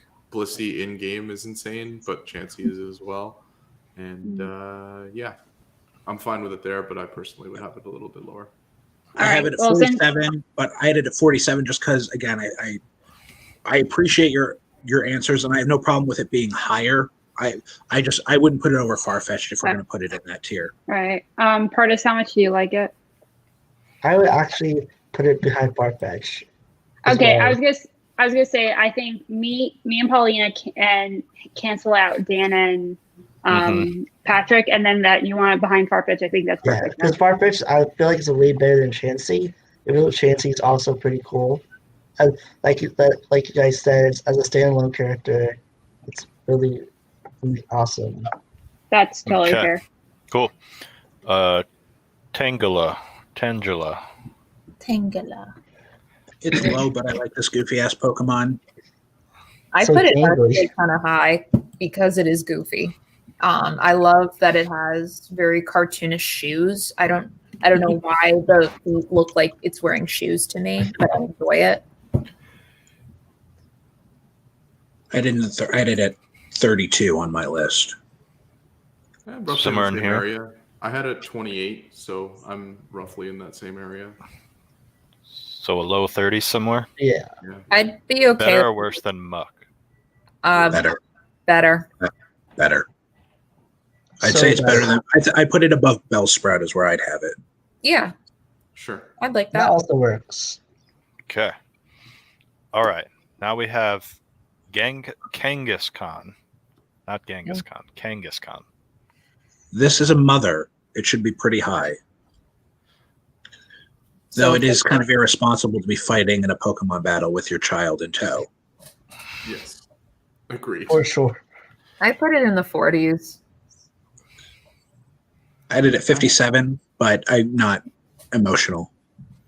I had it, 64? Ooh. Maybe a little high on my end, but I love the design.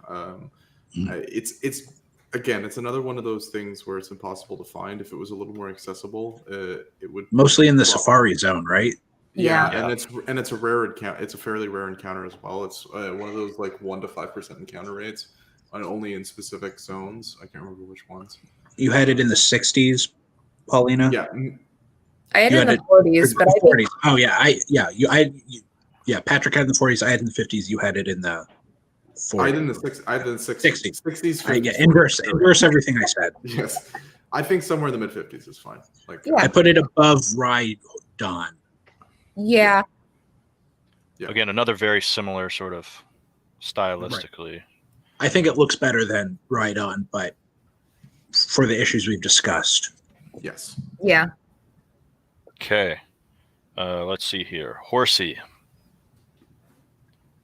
To me, arguably the most cute Pokemon, but that's about all that's going for it. Yeah, I'm okay with the line in Gen 1. I like Horsey more than Seadra. Again, it goes back to the anime. Horsey is very recognizable from having it, but I'm indifferent. I'm fine if it's in the 30s or 40s. Again, I really like these two. I love the designs. I think maybe its future evolution kind of colors it in a different way for me. I had them both mid-60s. I think the Horsey and Seadra line is really well done. Even if their usefulness is probably not as great. I think Seadra is a mid-evolution that works because it originated as a final evolution.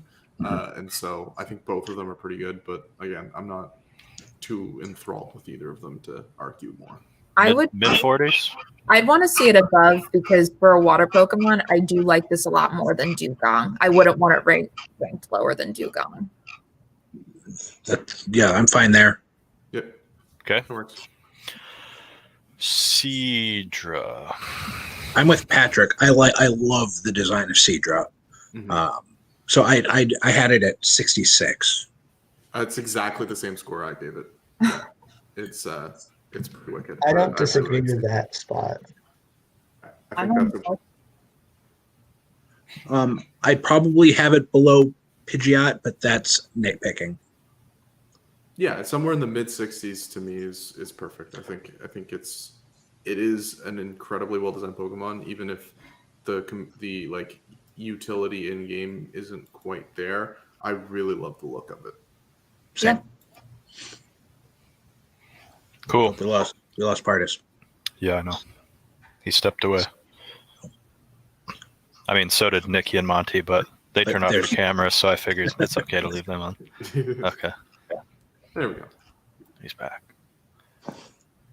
No, don't swap them. Oh, no. Oh, wait, what happened? Hold on. This is very Slide intuitive. Oh, Slide puzzle. Okay, what do we got here? Goldeen. Fish. I ranked it really low. It's a koi fish with a horn and lips on it. This looks like a fish on weed. The next one looks like a fish on speed. Ooh, I love that. Boom. Yeah, I gave this a 35, and that's far too high. I had it at 10. Yeah, I had it at 15. I'd put it lower than Seal. Nothing was more annoying than in Smash Brothers where you threw a Pokeball and you had a Goldeen just kind of flopping around. That's very true. Okay, so we're happy there? Yeah. That's fine with me. All right. there's an upcoming Okay. one, which is one of my favorites as well. Seeking. I had it lower than Goldeen.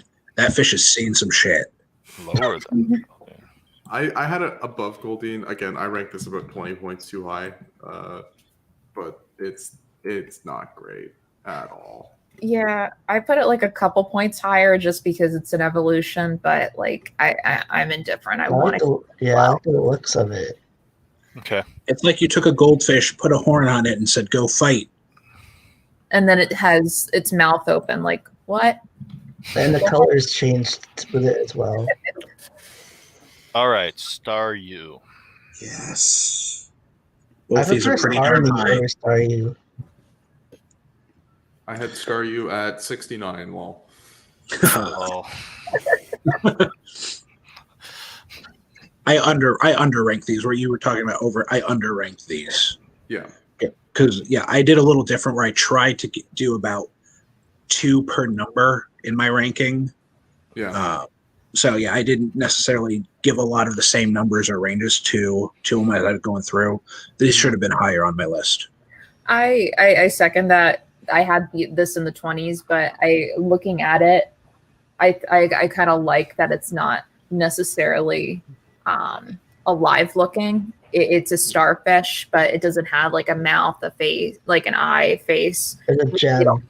It really, it only communicates through the gem, which I think is very interesting. I think Staryu and Starmie are very unique water type Pokemon that like truly take inspiration from the sea, not just fish and like octopi, but like a starfish.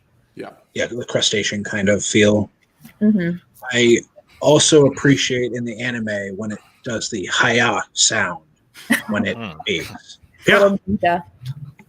okay. I put it at top of 40. I mean, it sounds like there was a couple that were lower, but you guys think maybe those were too low now. So honestly, the more I look at it, I'd swap spots Dugong and the star ones. But thoughts on that? I'd +1. Yeah. Okay. I also Dugong compared to the other water Pokemon is just so boring to me. Yeah. It's nothing. All right, Starmie. I'd have it 1 spot higher or lower. I'm indifferent. It's just probably personal aesthetic to me. This Pokemon is insane. It is incredible. I had it at a 94. Oh, nice. This is the best water Pokemon in the game. Yeah, it is a wicked Pokemon. Incredibly fast, incredibly good moveset. Sort of an iconic gym fight in the games because it's Misty's signature. I love this Pokemon with all my heart. Like it is one of the few Gen 1 Pokemon I will go to bat for above all else. It's Where would you want to see it? I mean, if you guys are doing that, I think somewhere in it, I'd have it above Rapidash at the very least. Do you have it as a 90 Pokemon?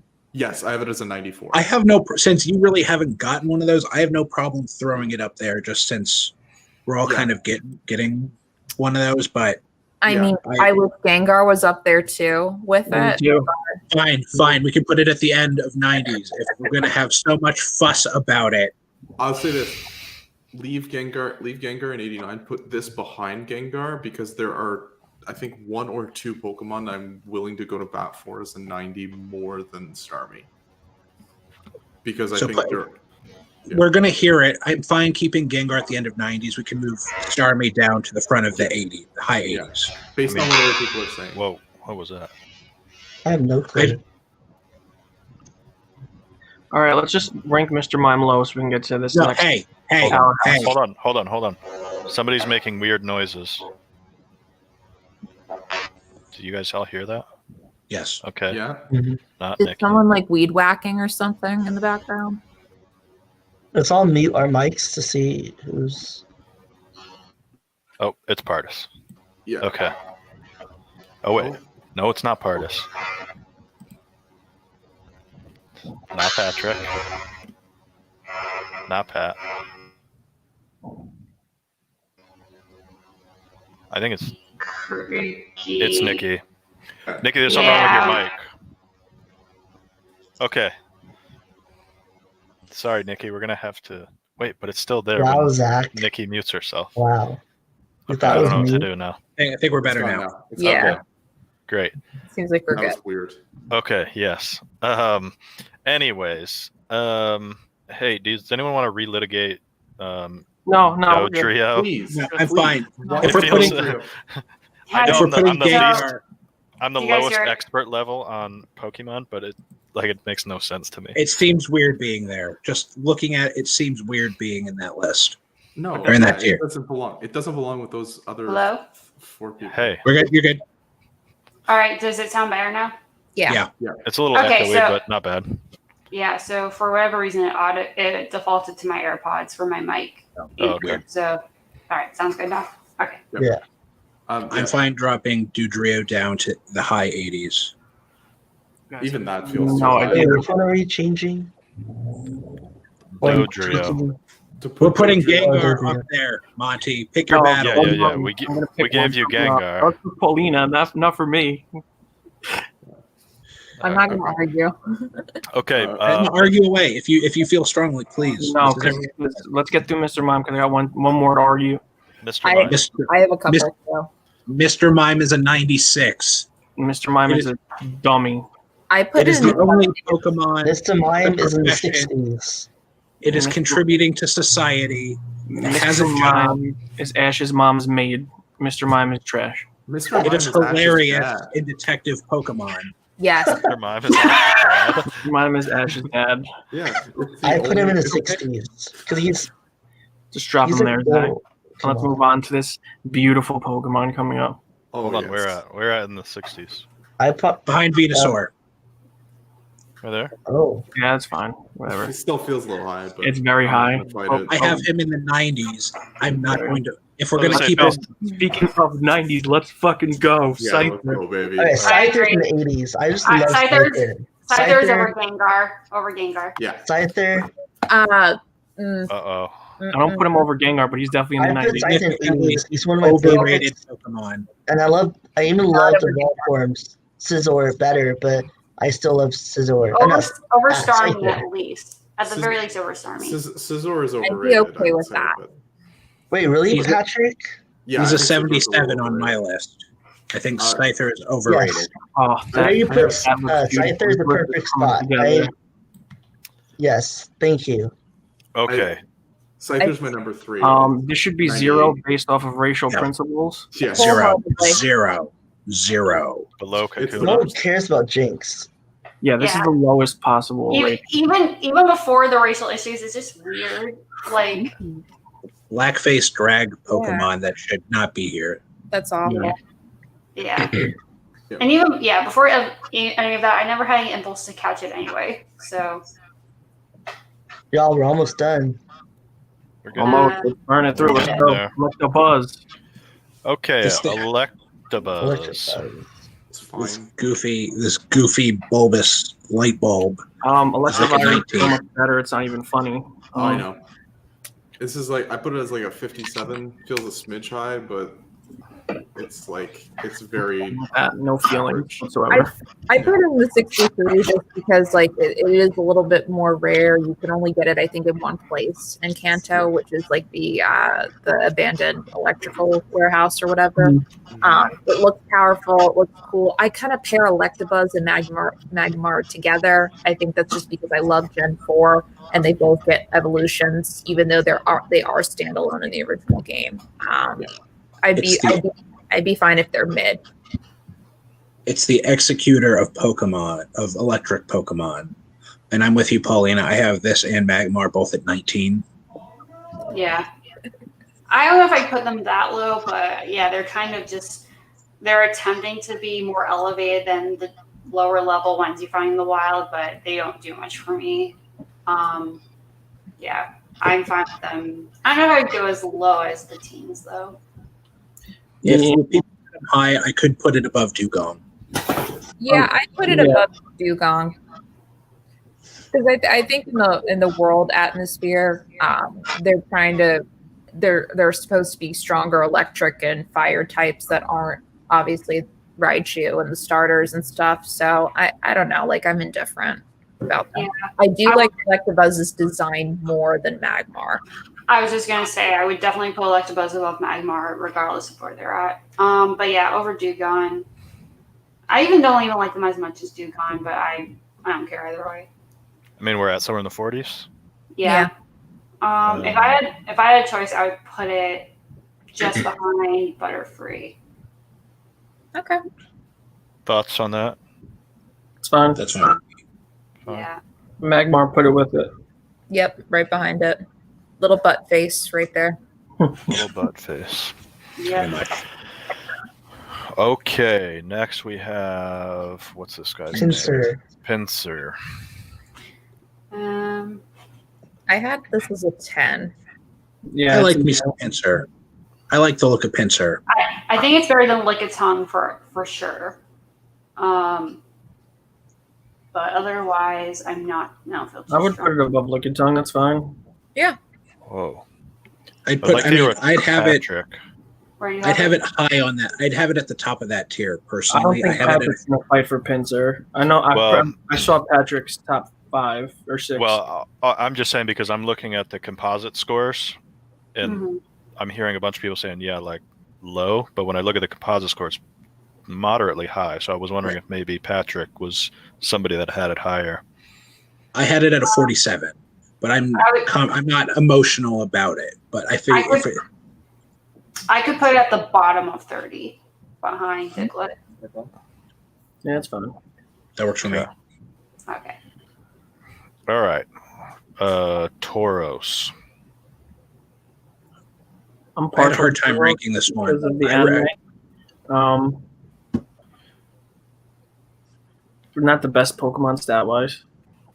No, I like its design though. I think it's a pretty nice design, and now I think it's a little depleted by the fact that Ash caught like an absurd number of them. Here, Damn, I could never catch them when I played as a kid. Yeah, I don't know. I never saw that episode, so I'm not sure why the hell that happened. it was the Safari game. They cut it from the dub because they used guns. Oh yeah, now I remember that story. Like I said though, I like the design. It's adequate, maybe in the 40s. Or does anyone feel? I'm indifferent. I think it's very animal based, but with a little like umph. It's nice coloring. I think it's a true representation of a normal type. I like that. Again, it doesn't evolve. It's a standalone, and it continues to be in newer generations. Tauros is Tauros. It doesn't get an evolution. So I'd be okay in the 40s. I put it over Electabuzz personally. I like its design more than Electabuzz. Can we revisit Nidorino? Like, I feel like I'd have this above a lot of these. The more I think about it, it's just I hate seeing all these. Yeah, I hate seeing all these Pokemon go above it. Yeah, I can put Nidorino on over some of them. This one? Nidorino or Nidorina? Nidorino. Yeah. This is Nidorino. I agree. I can put it at least over Electabuzz. Maybe that's fine with me. Okay. Yeah, that's fine with me. That. All right. Now, thank you. Yeah. Okay. Magikarp way low.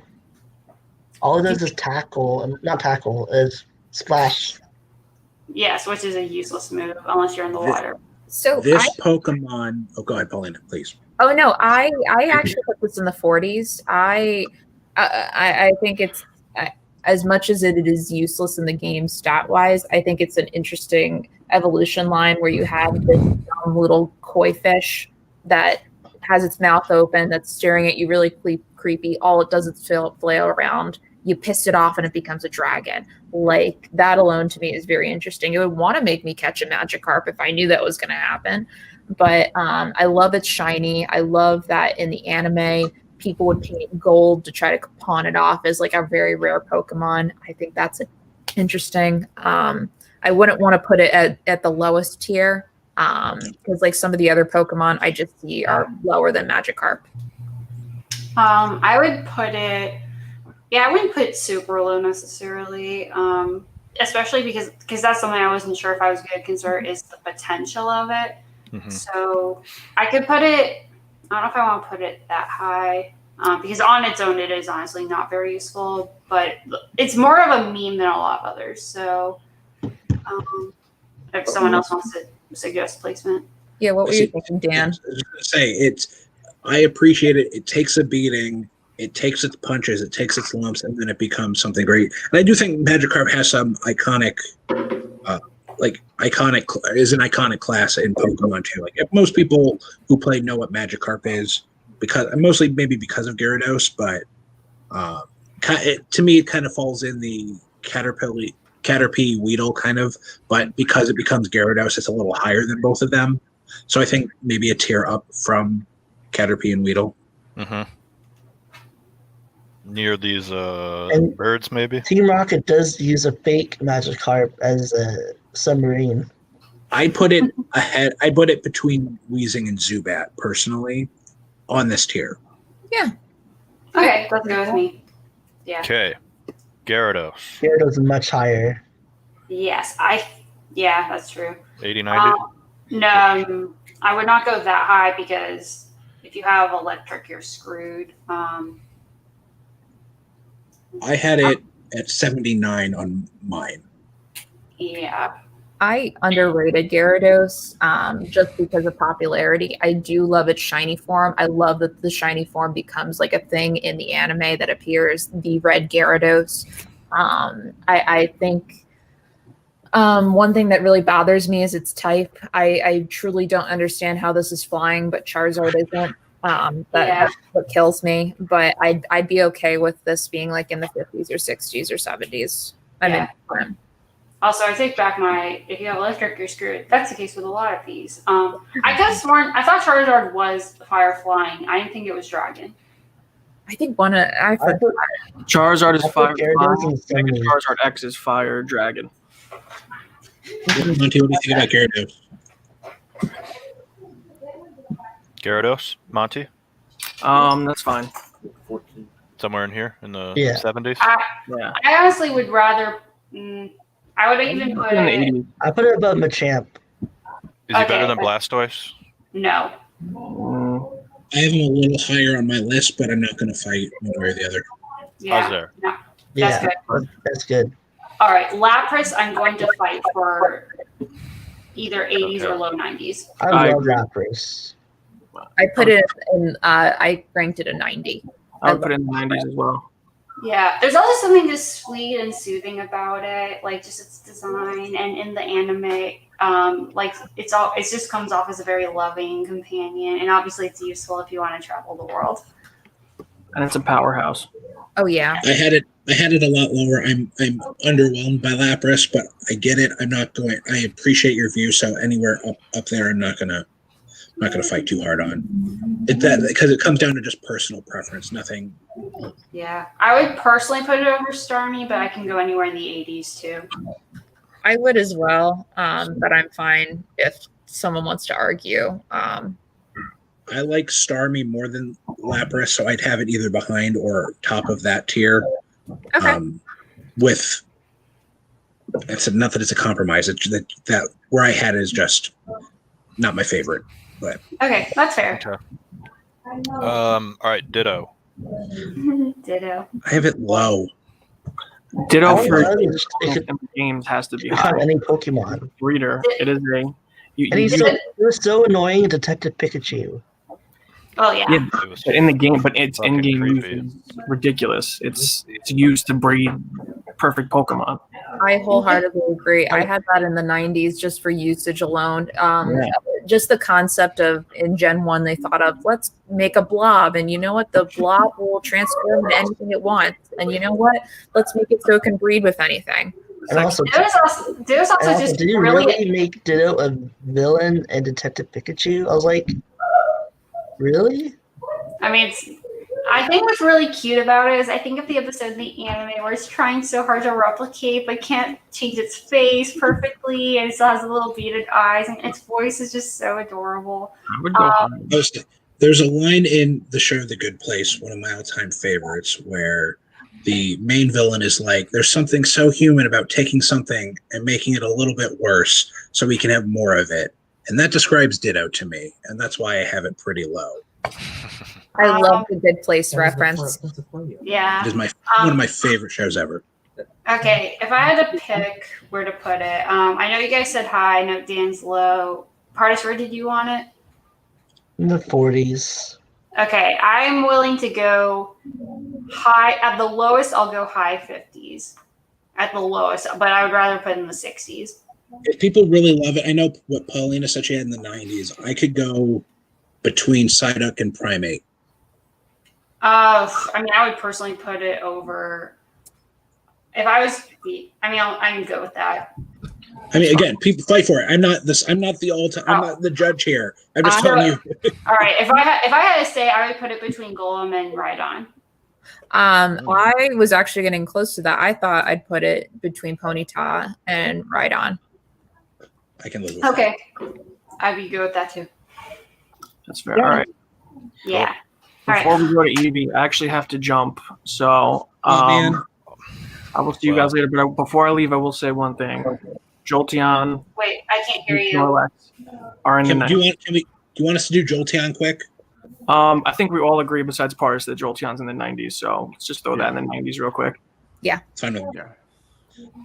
I will say, based on the Snorlax. composite score, we will go over this later, but I'm Jolteon is sorry. the very top. So No, don't Wait, apologize. My audio Oh. totally just disconnected as soon as Monty said, like, I have to tell you something, like, say something before I leave. What was it? That's not ominous. Monty's got to bounce. I Yeah. know. What did you say immediately I after said that? Jolteon and Snorlax are 90 for me. I agree. Yeah. Before I I leave. just love Eevee and Flareon. All Not right, Flareon. guys. I'll see you later. The water. See you, one. Monty. Bye. Thanks for All right. having fun.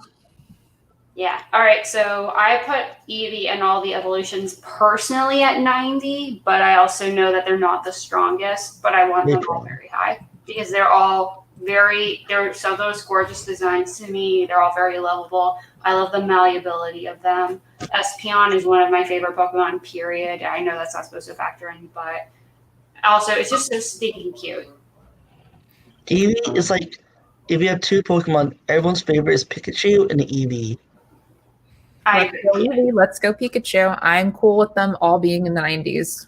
I will fight back at least on Flareon. Eevee, I mean, I had it in the mid 70s, but that's only because I think its purpose is to evolve, and so it's Right. like I think of it in that way, where it's like, okay, great, it's a sort of a base, and it builds off of it, and it's great that way. But I love I had Vaporeon. Eevee low. Vaporeon I had- better than the other two. That's fair. I know with a few in the 90s, I had Eevee pretty low, just again because its purpose is to evolve into better things. Yeah. I'd have it for Growlithe. I was gonna say I'm willing to put it in 70s, but above definitely above Growlithe, but even above Bulbasaur. I'd Yeah. fight on Bulbasaur, but that's Mhm. Yeah. Yeah, I think Okay. I think there's a perfect place for it. All right. Okay. Vaporeon. Vaporeon. I put it way high. Yeah, I love the like look of it, 80s. but it's not the strongest to me. No, No. I do love its shiny though, which I do have and use. It's beautiful looking.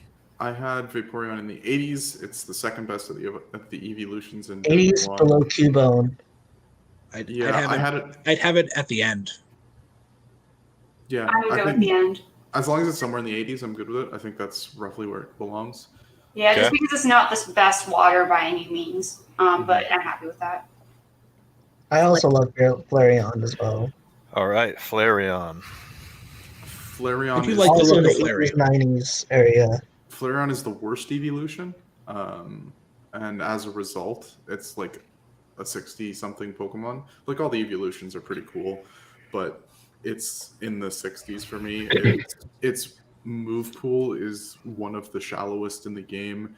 It's a fire type, but it's a physical attacker. So in Gen 1, it's like it has nothing to hit with except for like double edge. Yeah, it's not very good for an evolution. It's fine for a normal Pokemon, but I'd put it before. Go ahead, Nikki. I was gonna say I'm okay with putting it in front of Slowpoke. If I'm not fine with that.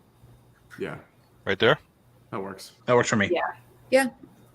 Okay. Oh, poor Porygon. Porygon. Does everyone know the story about Porygon? Yeah. Yes. Yes. About how the episode of the original Pokemon that highlighted it is permanently banned from ever airing again because, and this has nothing to do with the Pokemon itself. There was a sequence where Pikachu thunderbolted some missiles that has such absurd flashing that a ton of kids in Japan were hospitalized. Oh, jeez.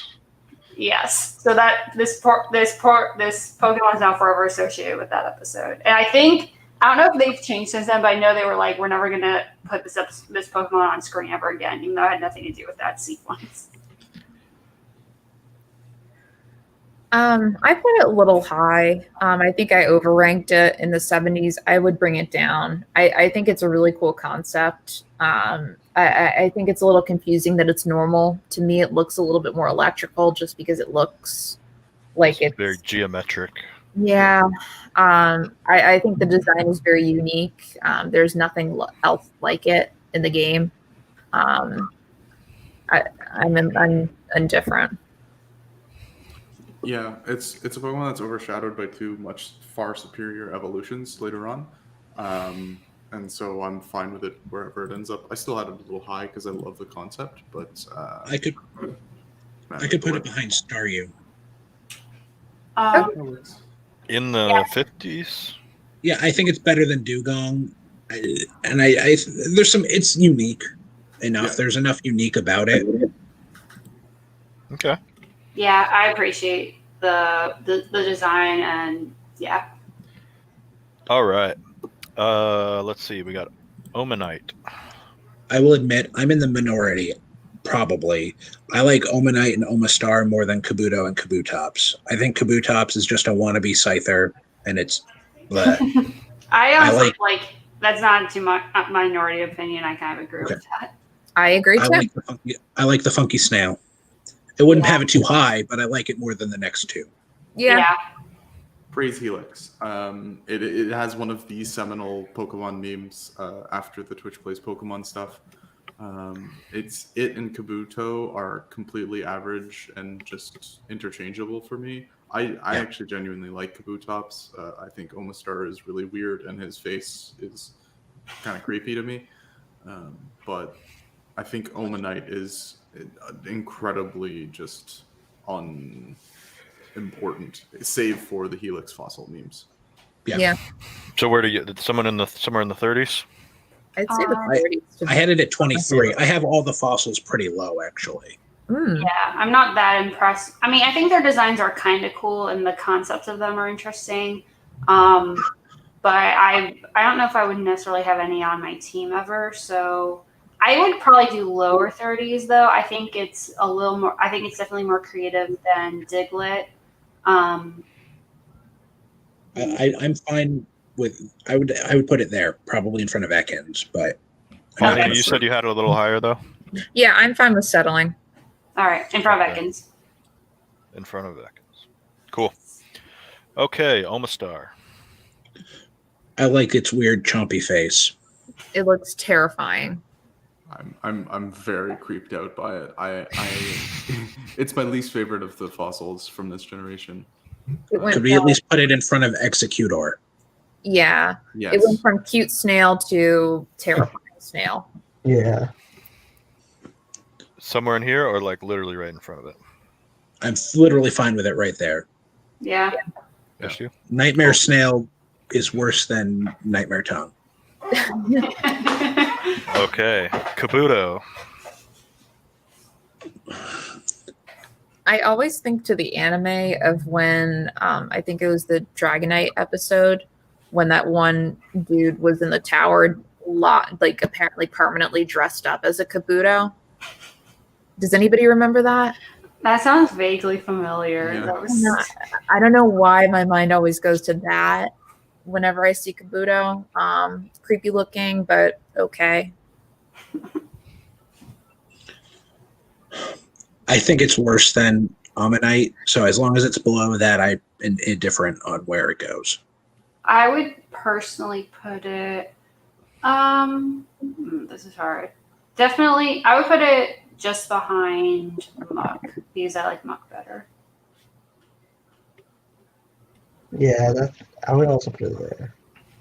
Any thoughts, Paulina, Patrick, None really. on this placement? Good? Yeah. All right. So then we get to Kabutops. I want to hear what Patrick has to say. I guess I just really like slicey things. I think it's not my favorite of the fossils. The next one I like more. I still think it's pretty good. It's got a pretty bad typing though. I think I probably rated it a little bit too high, but at a 70, I think it's more like low 60s, high 50s. But I could put it after Marowak.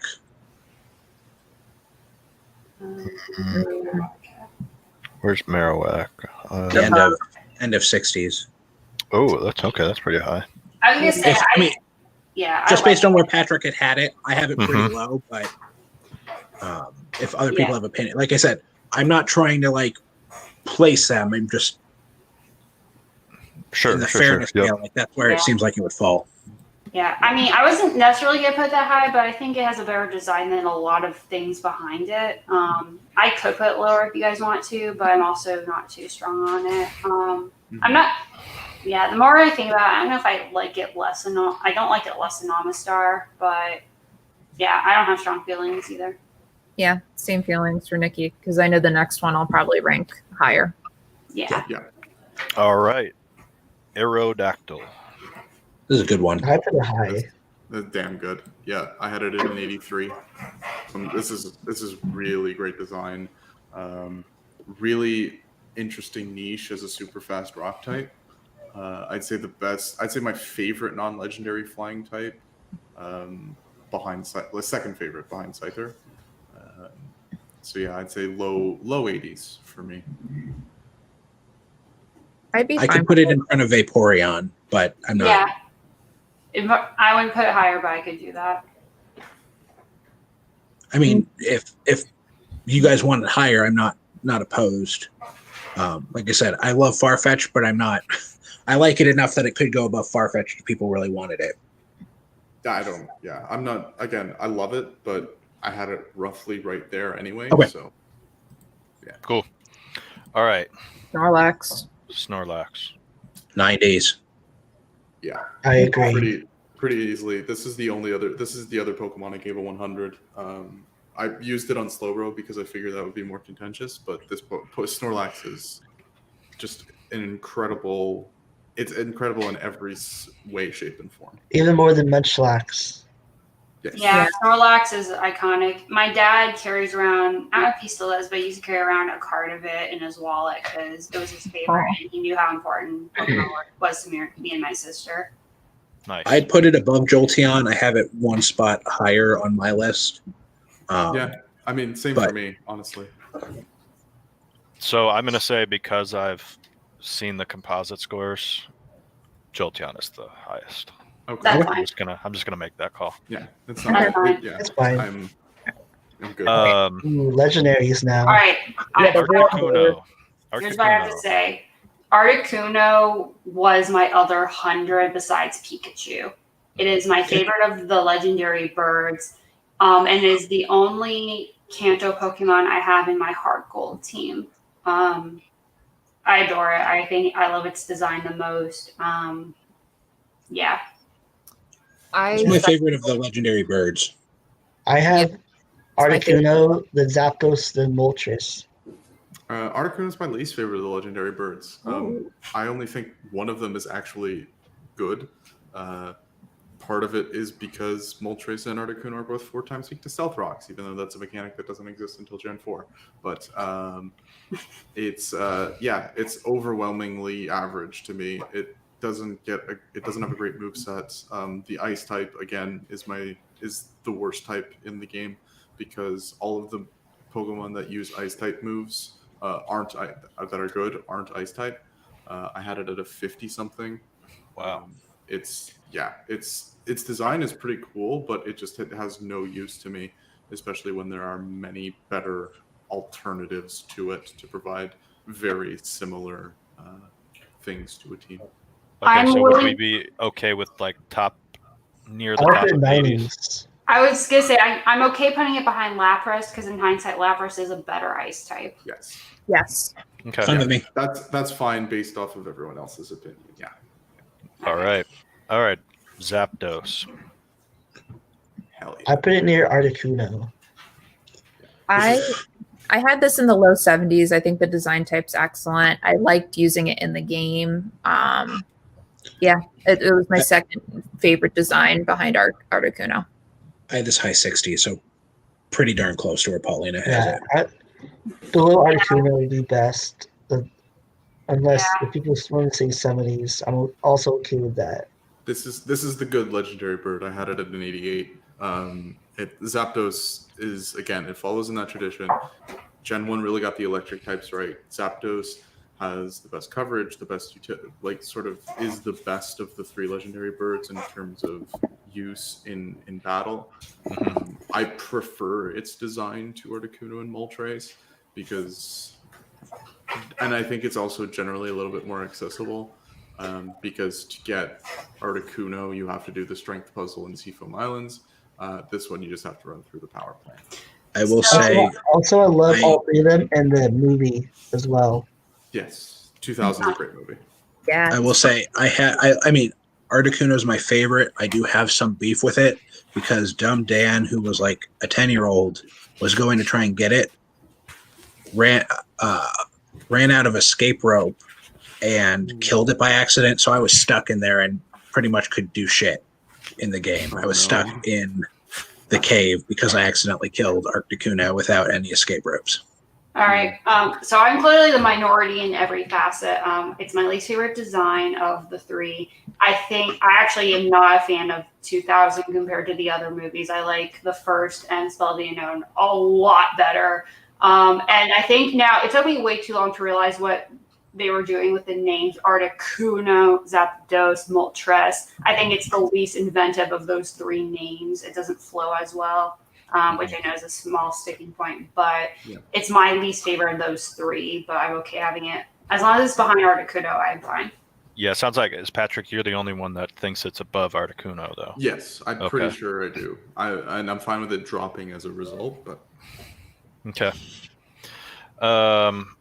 Okay, then. Let's do Moltres. I would put it in between personally. I put it below Zapdos. I had this one at like 59. Oh, wow. Okay. Yeah, I was roughly there, too. I think I had a 57 or 56. Yeah. 57. I had this is the lowest of the 3 legendary birds. Yeah. Definitely over Gyarados for sure. It feels weird putting it below Vaporeon, but I also don't feel as strong as I feel like I would have, or as I should have. I even think now it's still a little too high. Like I mean, you've got kind of these other fire type things here, right? Yeah, and I have them below. I have it below all of those. I think maybe not. Wait, I'd put it ahead between Venusaur and Mr. Mime. Whoa, I don't know if I can go. Well, that's a little bit low, though. Yeah, I will put it above, in front of Growlithe. I like Vulpix more. It's just I'll put it. Go ahead, Paulina. from like a fire type standpoint, I just can't get over that we're putting this in front of Flareon. That's bothering me. I don't know. Yeah. It doesn't bother me that much because I think I'm very ambivalent towards Flareon, but yeah, I think they're like low 70s is fine based off. Wait, where's Flareon? I can't find it. Right next Right in to front. Next to Raichu. It's next to Raichu. Damn. Okay, I think I'm fine with that. That feels strongly enough. All right. Dratini. Little noodle dragon. So cute. I like the next bigger noodle dragon more. I think it's more elegant. This one I'm just ambivalent about. Agreed. I put it in the low, like as much as like I like this line, I put it in the 40s because it's a noodle dragon. It becomes more elegant later on. I would still put it at the top of 40 personally, but I can move it lower if you guys feel differently. I get it at 28. Whoa. Where's the one that's a cat and top? We already did Meow. Right here. That one. And only one talks, the rest don't. Mm-hmm. Yeah, because he forces himself to. I love Dratini. I love Dratini and Dragonair. Dragonair I'm a little ambivalent towards, but I had I Dratini love at a 73. Dragonite the most. I had Dratini at a 73. Ooh. It's both the sort of basilisk style. I love it. It's great. So, Paulina, you said you had it down in the 40s? Yeah, but I'm okay. I'm okay moving it either way. I have the other two It should higher ranked. probably be in the 50s somewhere because I know Dan had it pretty low. I'm probably going to fight a little harder about Dragonite where it should be than this, so I'm not. Yeah. But even so, I'm probably going to lose all these battles. So I'm fine where it's being hovered right now. Yeah. High 50s. Okay. Can I convince you to put it behind Pidgeotto? Yeah. I mean, you can convince me to do whatever. Yeah, that's fine. I know I'm a little higher on it than everybody else. So. No, I kind of want it above Pidgeotto. Okay. If we're going to do that. Behind Haunter, though? Yes. I'm fine. That's fine. That's fine. Okay.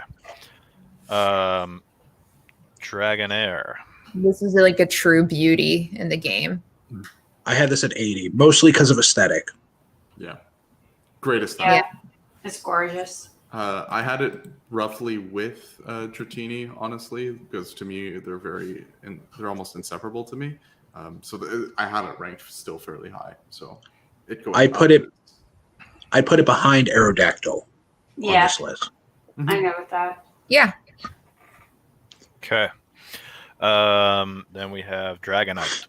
Our true dragon, 90. 90. 90. I would put it over. I would honestly put it just behind Snorlax. I had Dragonite at 37. Oh boy! I had it at a 62. Wow. Oh my god! It doesn't make sense thematically. Like that's the one thing that will always be a sticking point in my mind. I don't understand why the Basilisk evolves into Barney the dinosaur. Right. Yeah. It looks like Puff the Magic Dragon. Yeah. Like it doesn't thematically. The evolution doesn't make sense. When you compare it with other like pseudo legendaries in this gen, like an Arcanine or a Snorlax or a Gyarados, I know technically they're not pseudo legendaries, but like it's a frumpy dragon. Yeah. Yeah. I mean, I actually that's pretty fair. I don't think I had it very high, but it's so powerful, and you can't ever discount a dragon type to me that much. Mm-hmm. To me, the power is offset by a lot of negatives to me, and I'm not gonna. I say I'm gonna fight hard, but I'm not going to. It's an uninspiring dragon to me. Yeah. Okay, that's fine. I mean, there's like a lot of even some of the birds look more like dragons than look more inspired than that. Okay, I am willing to put it. I'm trying to think how low I'm willing to. Are we still talking about Dragonite? I can put that there. I can put it there because a few of you have it really high. Yeah. Right. It seems like there's a pretty big discrepancy. Yeah. So that feels like a good. I'm not gonna. Yeah, I was gonna say I could even maybe move it behind Blastoise because Blastoise actually does have a much better design. I'd put it behind Machamp. The thing is, I like it more than Gyarados because Gyarados is just water flying. Yeah. Oh, yeah. I mean, I was cool with where it was, so I'm fine with it being there. Yeah. Okay. And I do agree with the both of you in the argument of it doesn't make sense in this line, and it's very apparent. But it goes back to I feel like a lot of people put this in their team, like when they're doing their Kanto team. If they get it. Yeah, if they get it. All right, Mewtwo. Dan, go ahead. I had this at 1 because I love it. Because it doesn't look like it's supposed to be in this show. It looks like it's supposed to be a Dragon Ball Z character. It doesn't look like a Pokemon. It's the most, has one of no the most business powerful. being. But the thing is, it was made in a lab, though. That's part of the point. Still, As a clone for Mew, though, Mew is like. Again, I just don't like Mewtwo. That's really what it comes down to. Like, I don't like it. It doesn't look like it belongs. But that's why I have it low.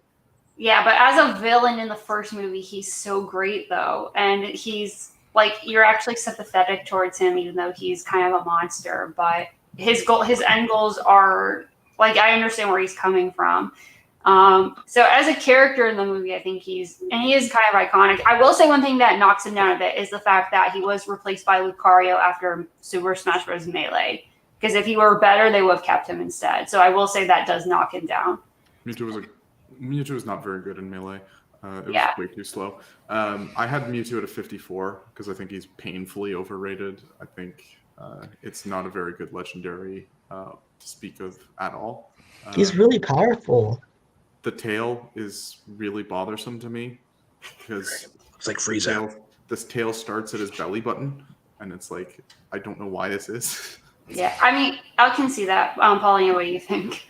I had this in like the low 60s. I'm indifferent on whether popularity is a positive or negative with Mewtwo. Like, I get Mewtwo has its own movie along with in the game having it be like, oh, it's this supposed powerful Pokemon that you can only catch after you beat the Elite Four in this deep dark cave. Like, I don't know. Like, I'm indifferent in the design. It does feel like it doesn't belong, but at the same time too, it's man-made. So I think that makes sense that like this doesn't look like a normal Pokemon, and here's why. So I get that. I think there's a lot of hyper focus on Mewtwo, especially later down the line of like putting it in other games, giving it mega evolutions, frankly. I will say, I'll concede this. It's a better character in the anime than it's an actual Pokemon for the purposes of if you're fighting.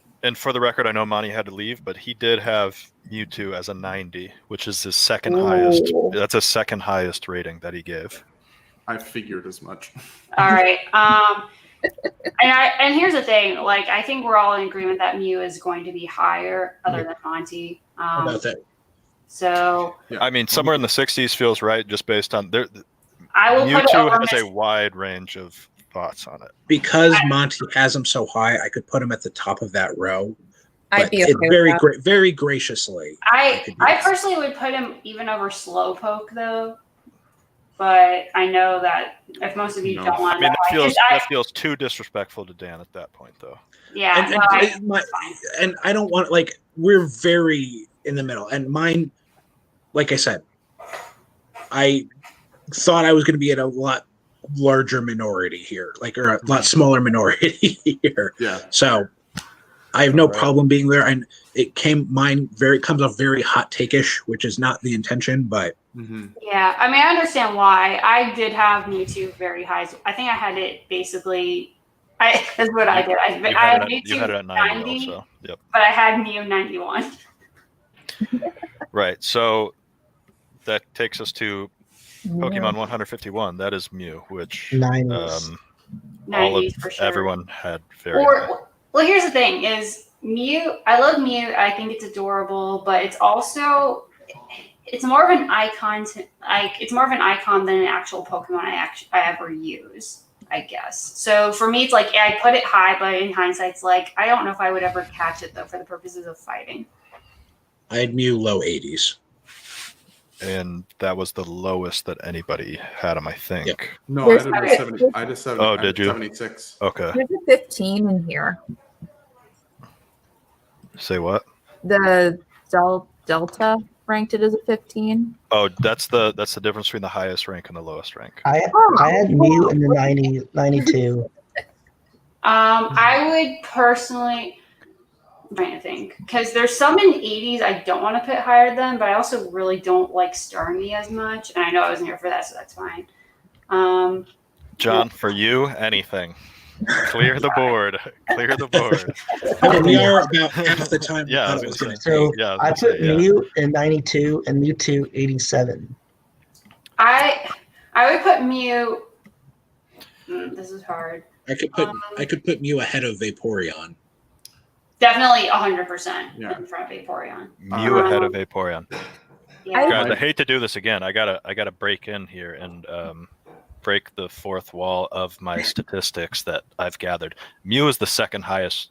But Zach, to be fair, we put those together pretty quickly, and over time, like we see how that's all shaping out and how our arguments are getting put together. Things change. I'm just saying, instinctively, you guys all had Mew very highly rated. Yeah, so I'll say this. I would be willing to put Mew over Gengar, but no higher, and I would be more than happy to put it lower. I would just like to point out that you cannot legally obtain Mew in any Generation 1 game. You must hack it with a cheat code. That is why I did not put it in the 80s. You cannot get this Pokemon in Gen 1.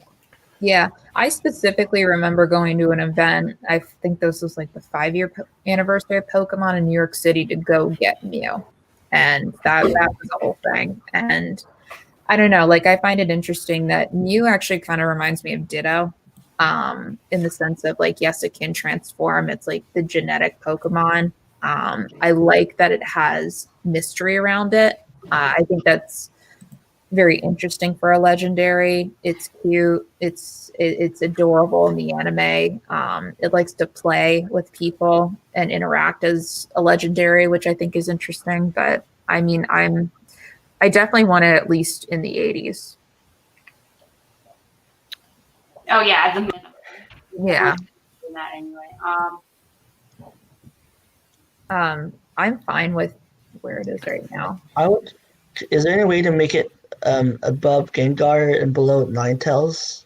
That's where I was going. That's where I would personally put it, but I'm okay with it being lower if people feel strongly about putting it low. I don't feel that strongly about it, honestly. It's not powerful either, right? It's It's That's the why most I'm powerful saying Pokemon. Well, that's what I'm saying. It's more that's an icon than it is actually one that people are going out of their ways to get. Like, I actually never realized you can get it legally because it never even occurred to me. Like, I want this for a fact. How about between Gengar and Scyther? I would be fine with that. I mean, I'd have it again ahead of Vaporeon, but I don't care. How come on, Pat. This is the last one. Fight. No. Okay, how about between with that. Scyther and Starmie? I do like it more than That's my last offer. That's all right. All right. That part is his final offer. We better take it. yeah. That's fine. All right. Okay. Well, there it is. We did it. That is Somehow. Wow, 3.5 hours. Yeah. Yeah, that's actually not as bad as it. Yeah. No, the that reason- That was not that bad. Now onto the At next set. I keep, just as a side note, I keep staring at Dugong and I want to move Dugong down. I was gonna say, yeah. Normally, what we do at the end of this is we do like a full assessment, and we just see if there's anything that just looks wrong when we look at it. I agree with you, Dugong. So, can I ask if there's any that we all unanimously agree about to move up to 100, just to give Pokemon that deserve it the credit? I like how we have it. I like that it was just our first initial instincts. I have no problem talking about the 90s, but I think we keep our 100 as it is. Okay, just because like the fact that we all, besides Partisan, agree about Jolteon being that high, but because if otherwise we did, then it's like, we kind of have to. But Jolteon wasn't one of my Jolteon wasn't a consideration for one of my 100s. I had 2 others that I would have fought for more than Jolteon. It's very good. It's one of my it's probably my favorite Lightning, but yeah, it's not. that's fair. It's almost perfect. So, The shape is almost perfect. Zach, were you trying to just drag Lapras up? Because I was all about that. Drag I'd be happy making Lapras. I had sometime, because Lapras. You guys are happy with that? Yeah. I am happy I mean, with that. There's I'm okay there's a with it. couple things that I don't like. All right. Well, since Execute Zach, is too high. Okay. that's fine. Yeah, since Zach didn't get to give too much commentary, go ahead.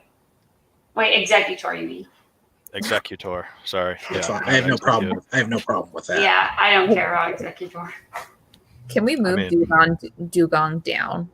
Can we move him? Can we move him behind? I don't want to move him Abra? down a tier, but we can move him down. Can we Yeah, move behind Abra. yeah, I'd be okay with that. That's fine. Yeah. Okay. How do I feel? Farfetch'd is way too low, but that's just my thing. I mean, what is he? He's top 20, right? Yeah, that's pretty good. Can I move Wigglytuff in front of Ekans? That's fine with me. Wiggly Tough. Which one? Where's Wiggly? Right next to him. Right next to Yeah. the snake. I can't. My eyes. More in the middle. More in the That middle. line? Nope. Middle of 30. There, Right right there. there. Yeah, there we go. Yeah. It's fine with me. Yeah. Can we please move Venomoth behind Venonat?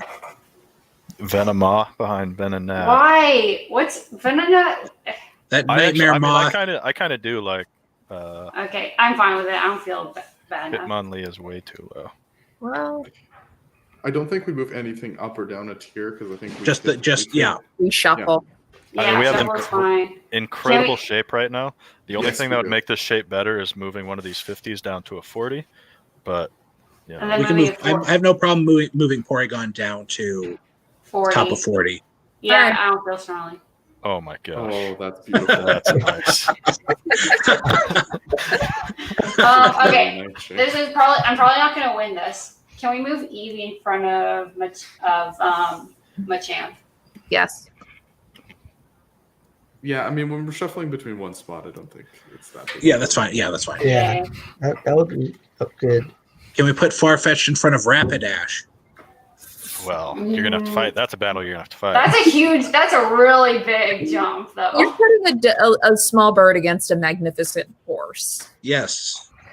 Oh wait, you said Rapidash. I thought you said. Can we Magneto. put Butterfree in front of Arbok? That's fine with me. Yes, Yes. I agree. That works. Which one? Which one? Butterfly. Butterfly in front of the Cobra. Just one spot. In front of Arbok. Now you're trying to say duck in front of horse. Yes. Yeah. I don't know Duck about with that, Leek Dan. in front of Horse. No, duck with leaves stays behind flaming horse. I really should have put Farfetch'd as my 100. There it Joe, is. nobody. You don't have agrees S with you. tiers, Joe. Yeah. Sorry. I We're mean, not there is doing no S tier. S. What's there? I Which wasn't- one's We're not doing that? lower tiers. I wasn't here to fight for Gyarados. I would have had Gyarados higher, but I'm Well, not too displeased with where it was. Where above Blastoise? Oh no, like I had it in the 90s. Like I love Oh. Gyarados, but I mean, I'm not going to move it from where it is now. Okay. Well, then, if that's all, this is our final rating, then. Mm-hmm. Yeah. Yay! Good. We did I it. We did it. Okay. So before we close down shop here, though, Yeah. I do want to look at something. I want to look at some of the ratings you guys supplied to me. Mm-hmm. I want to look at some of the most interesting things that we saw. Okay, let's see here. Boom. Okay, so highest rated from the composite was Jolteon, 89, average rating across the board. Mew, 87 across the board. The perfectly average Pokemon, whose average rating matched the average rating of every single rating provided, was Slowpoke. So for reference, your average rating, all 6 of you across the board, was a 48. So you guys view the Pokemon as slightly lower than the expected 50, which just means you think they're a little bit top heavy. which is okay. I like our color palette we have there. Mhm. Yes. The two lowest rated, Kakuna and Metapod. Yeah. They're. I mean, I think we acknowledge they're basically useless. Yeah. So then we go to our hottest takes. These are the ratings that vary the furthest from the average rating of the group for each person. So the hottest of all hot takes was Dan with Mewtwo at a 1. Across the board, it averaged a 65. Paulina with Oddish. Monty with Muck. Pardis with Snorlax. Patrick, which one is this? Slow Bro? Yeah. Yep. And then Nikki hating on Squirtle. What's the deal with that? I love Squirtle, but the problem is when I was going through them, I was taking power and like final form like probably too far into consideration because I do love Squirtle, but I mean if it's never like on its own going to end up on my team. And while I appreciate it in the anime, because it also leaves Ash's team quickly, I kind of just it just kind of exited my subconscious in that regard. And I don't think I ever really pick it as my starter, to be honest. Squirrel Squad. Squirrel Squad. Okay, then we have the most agreeable and least agreeable sort of picks.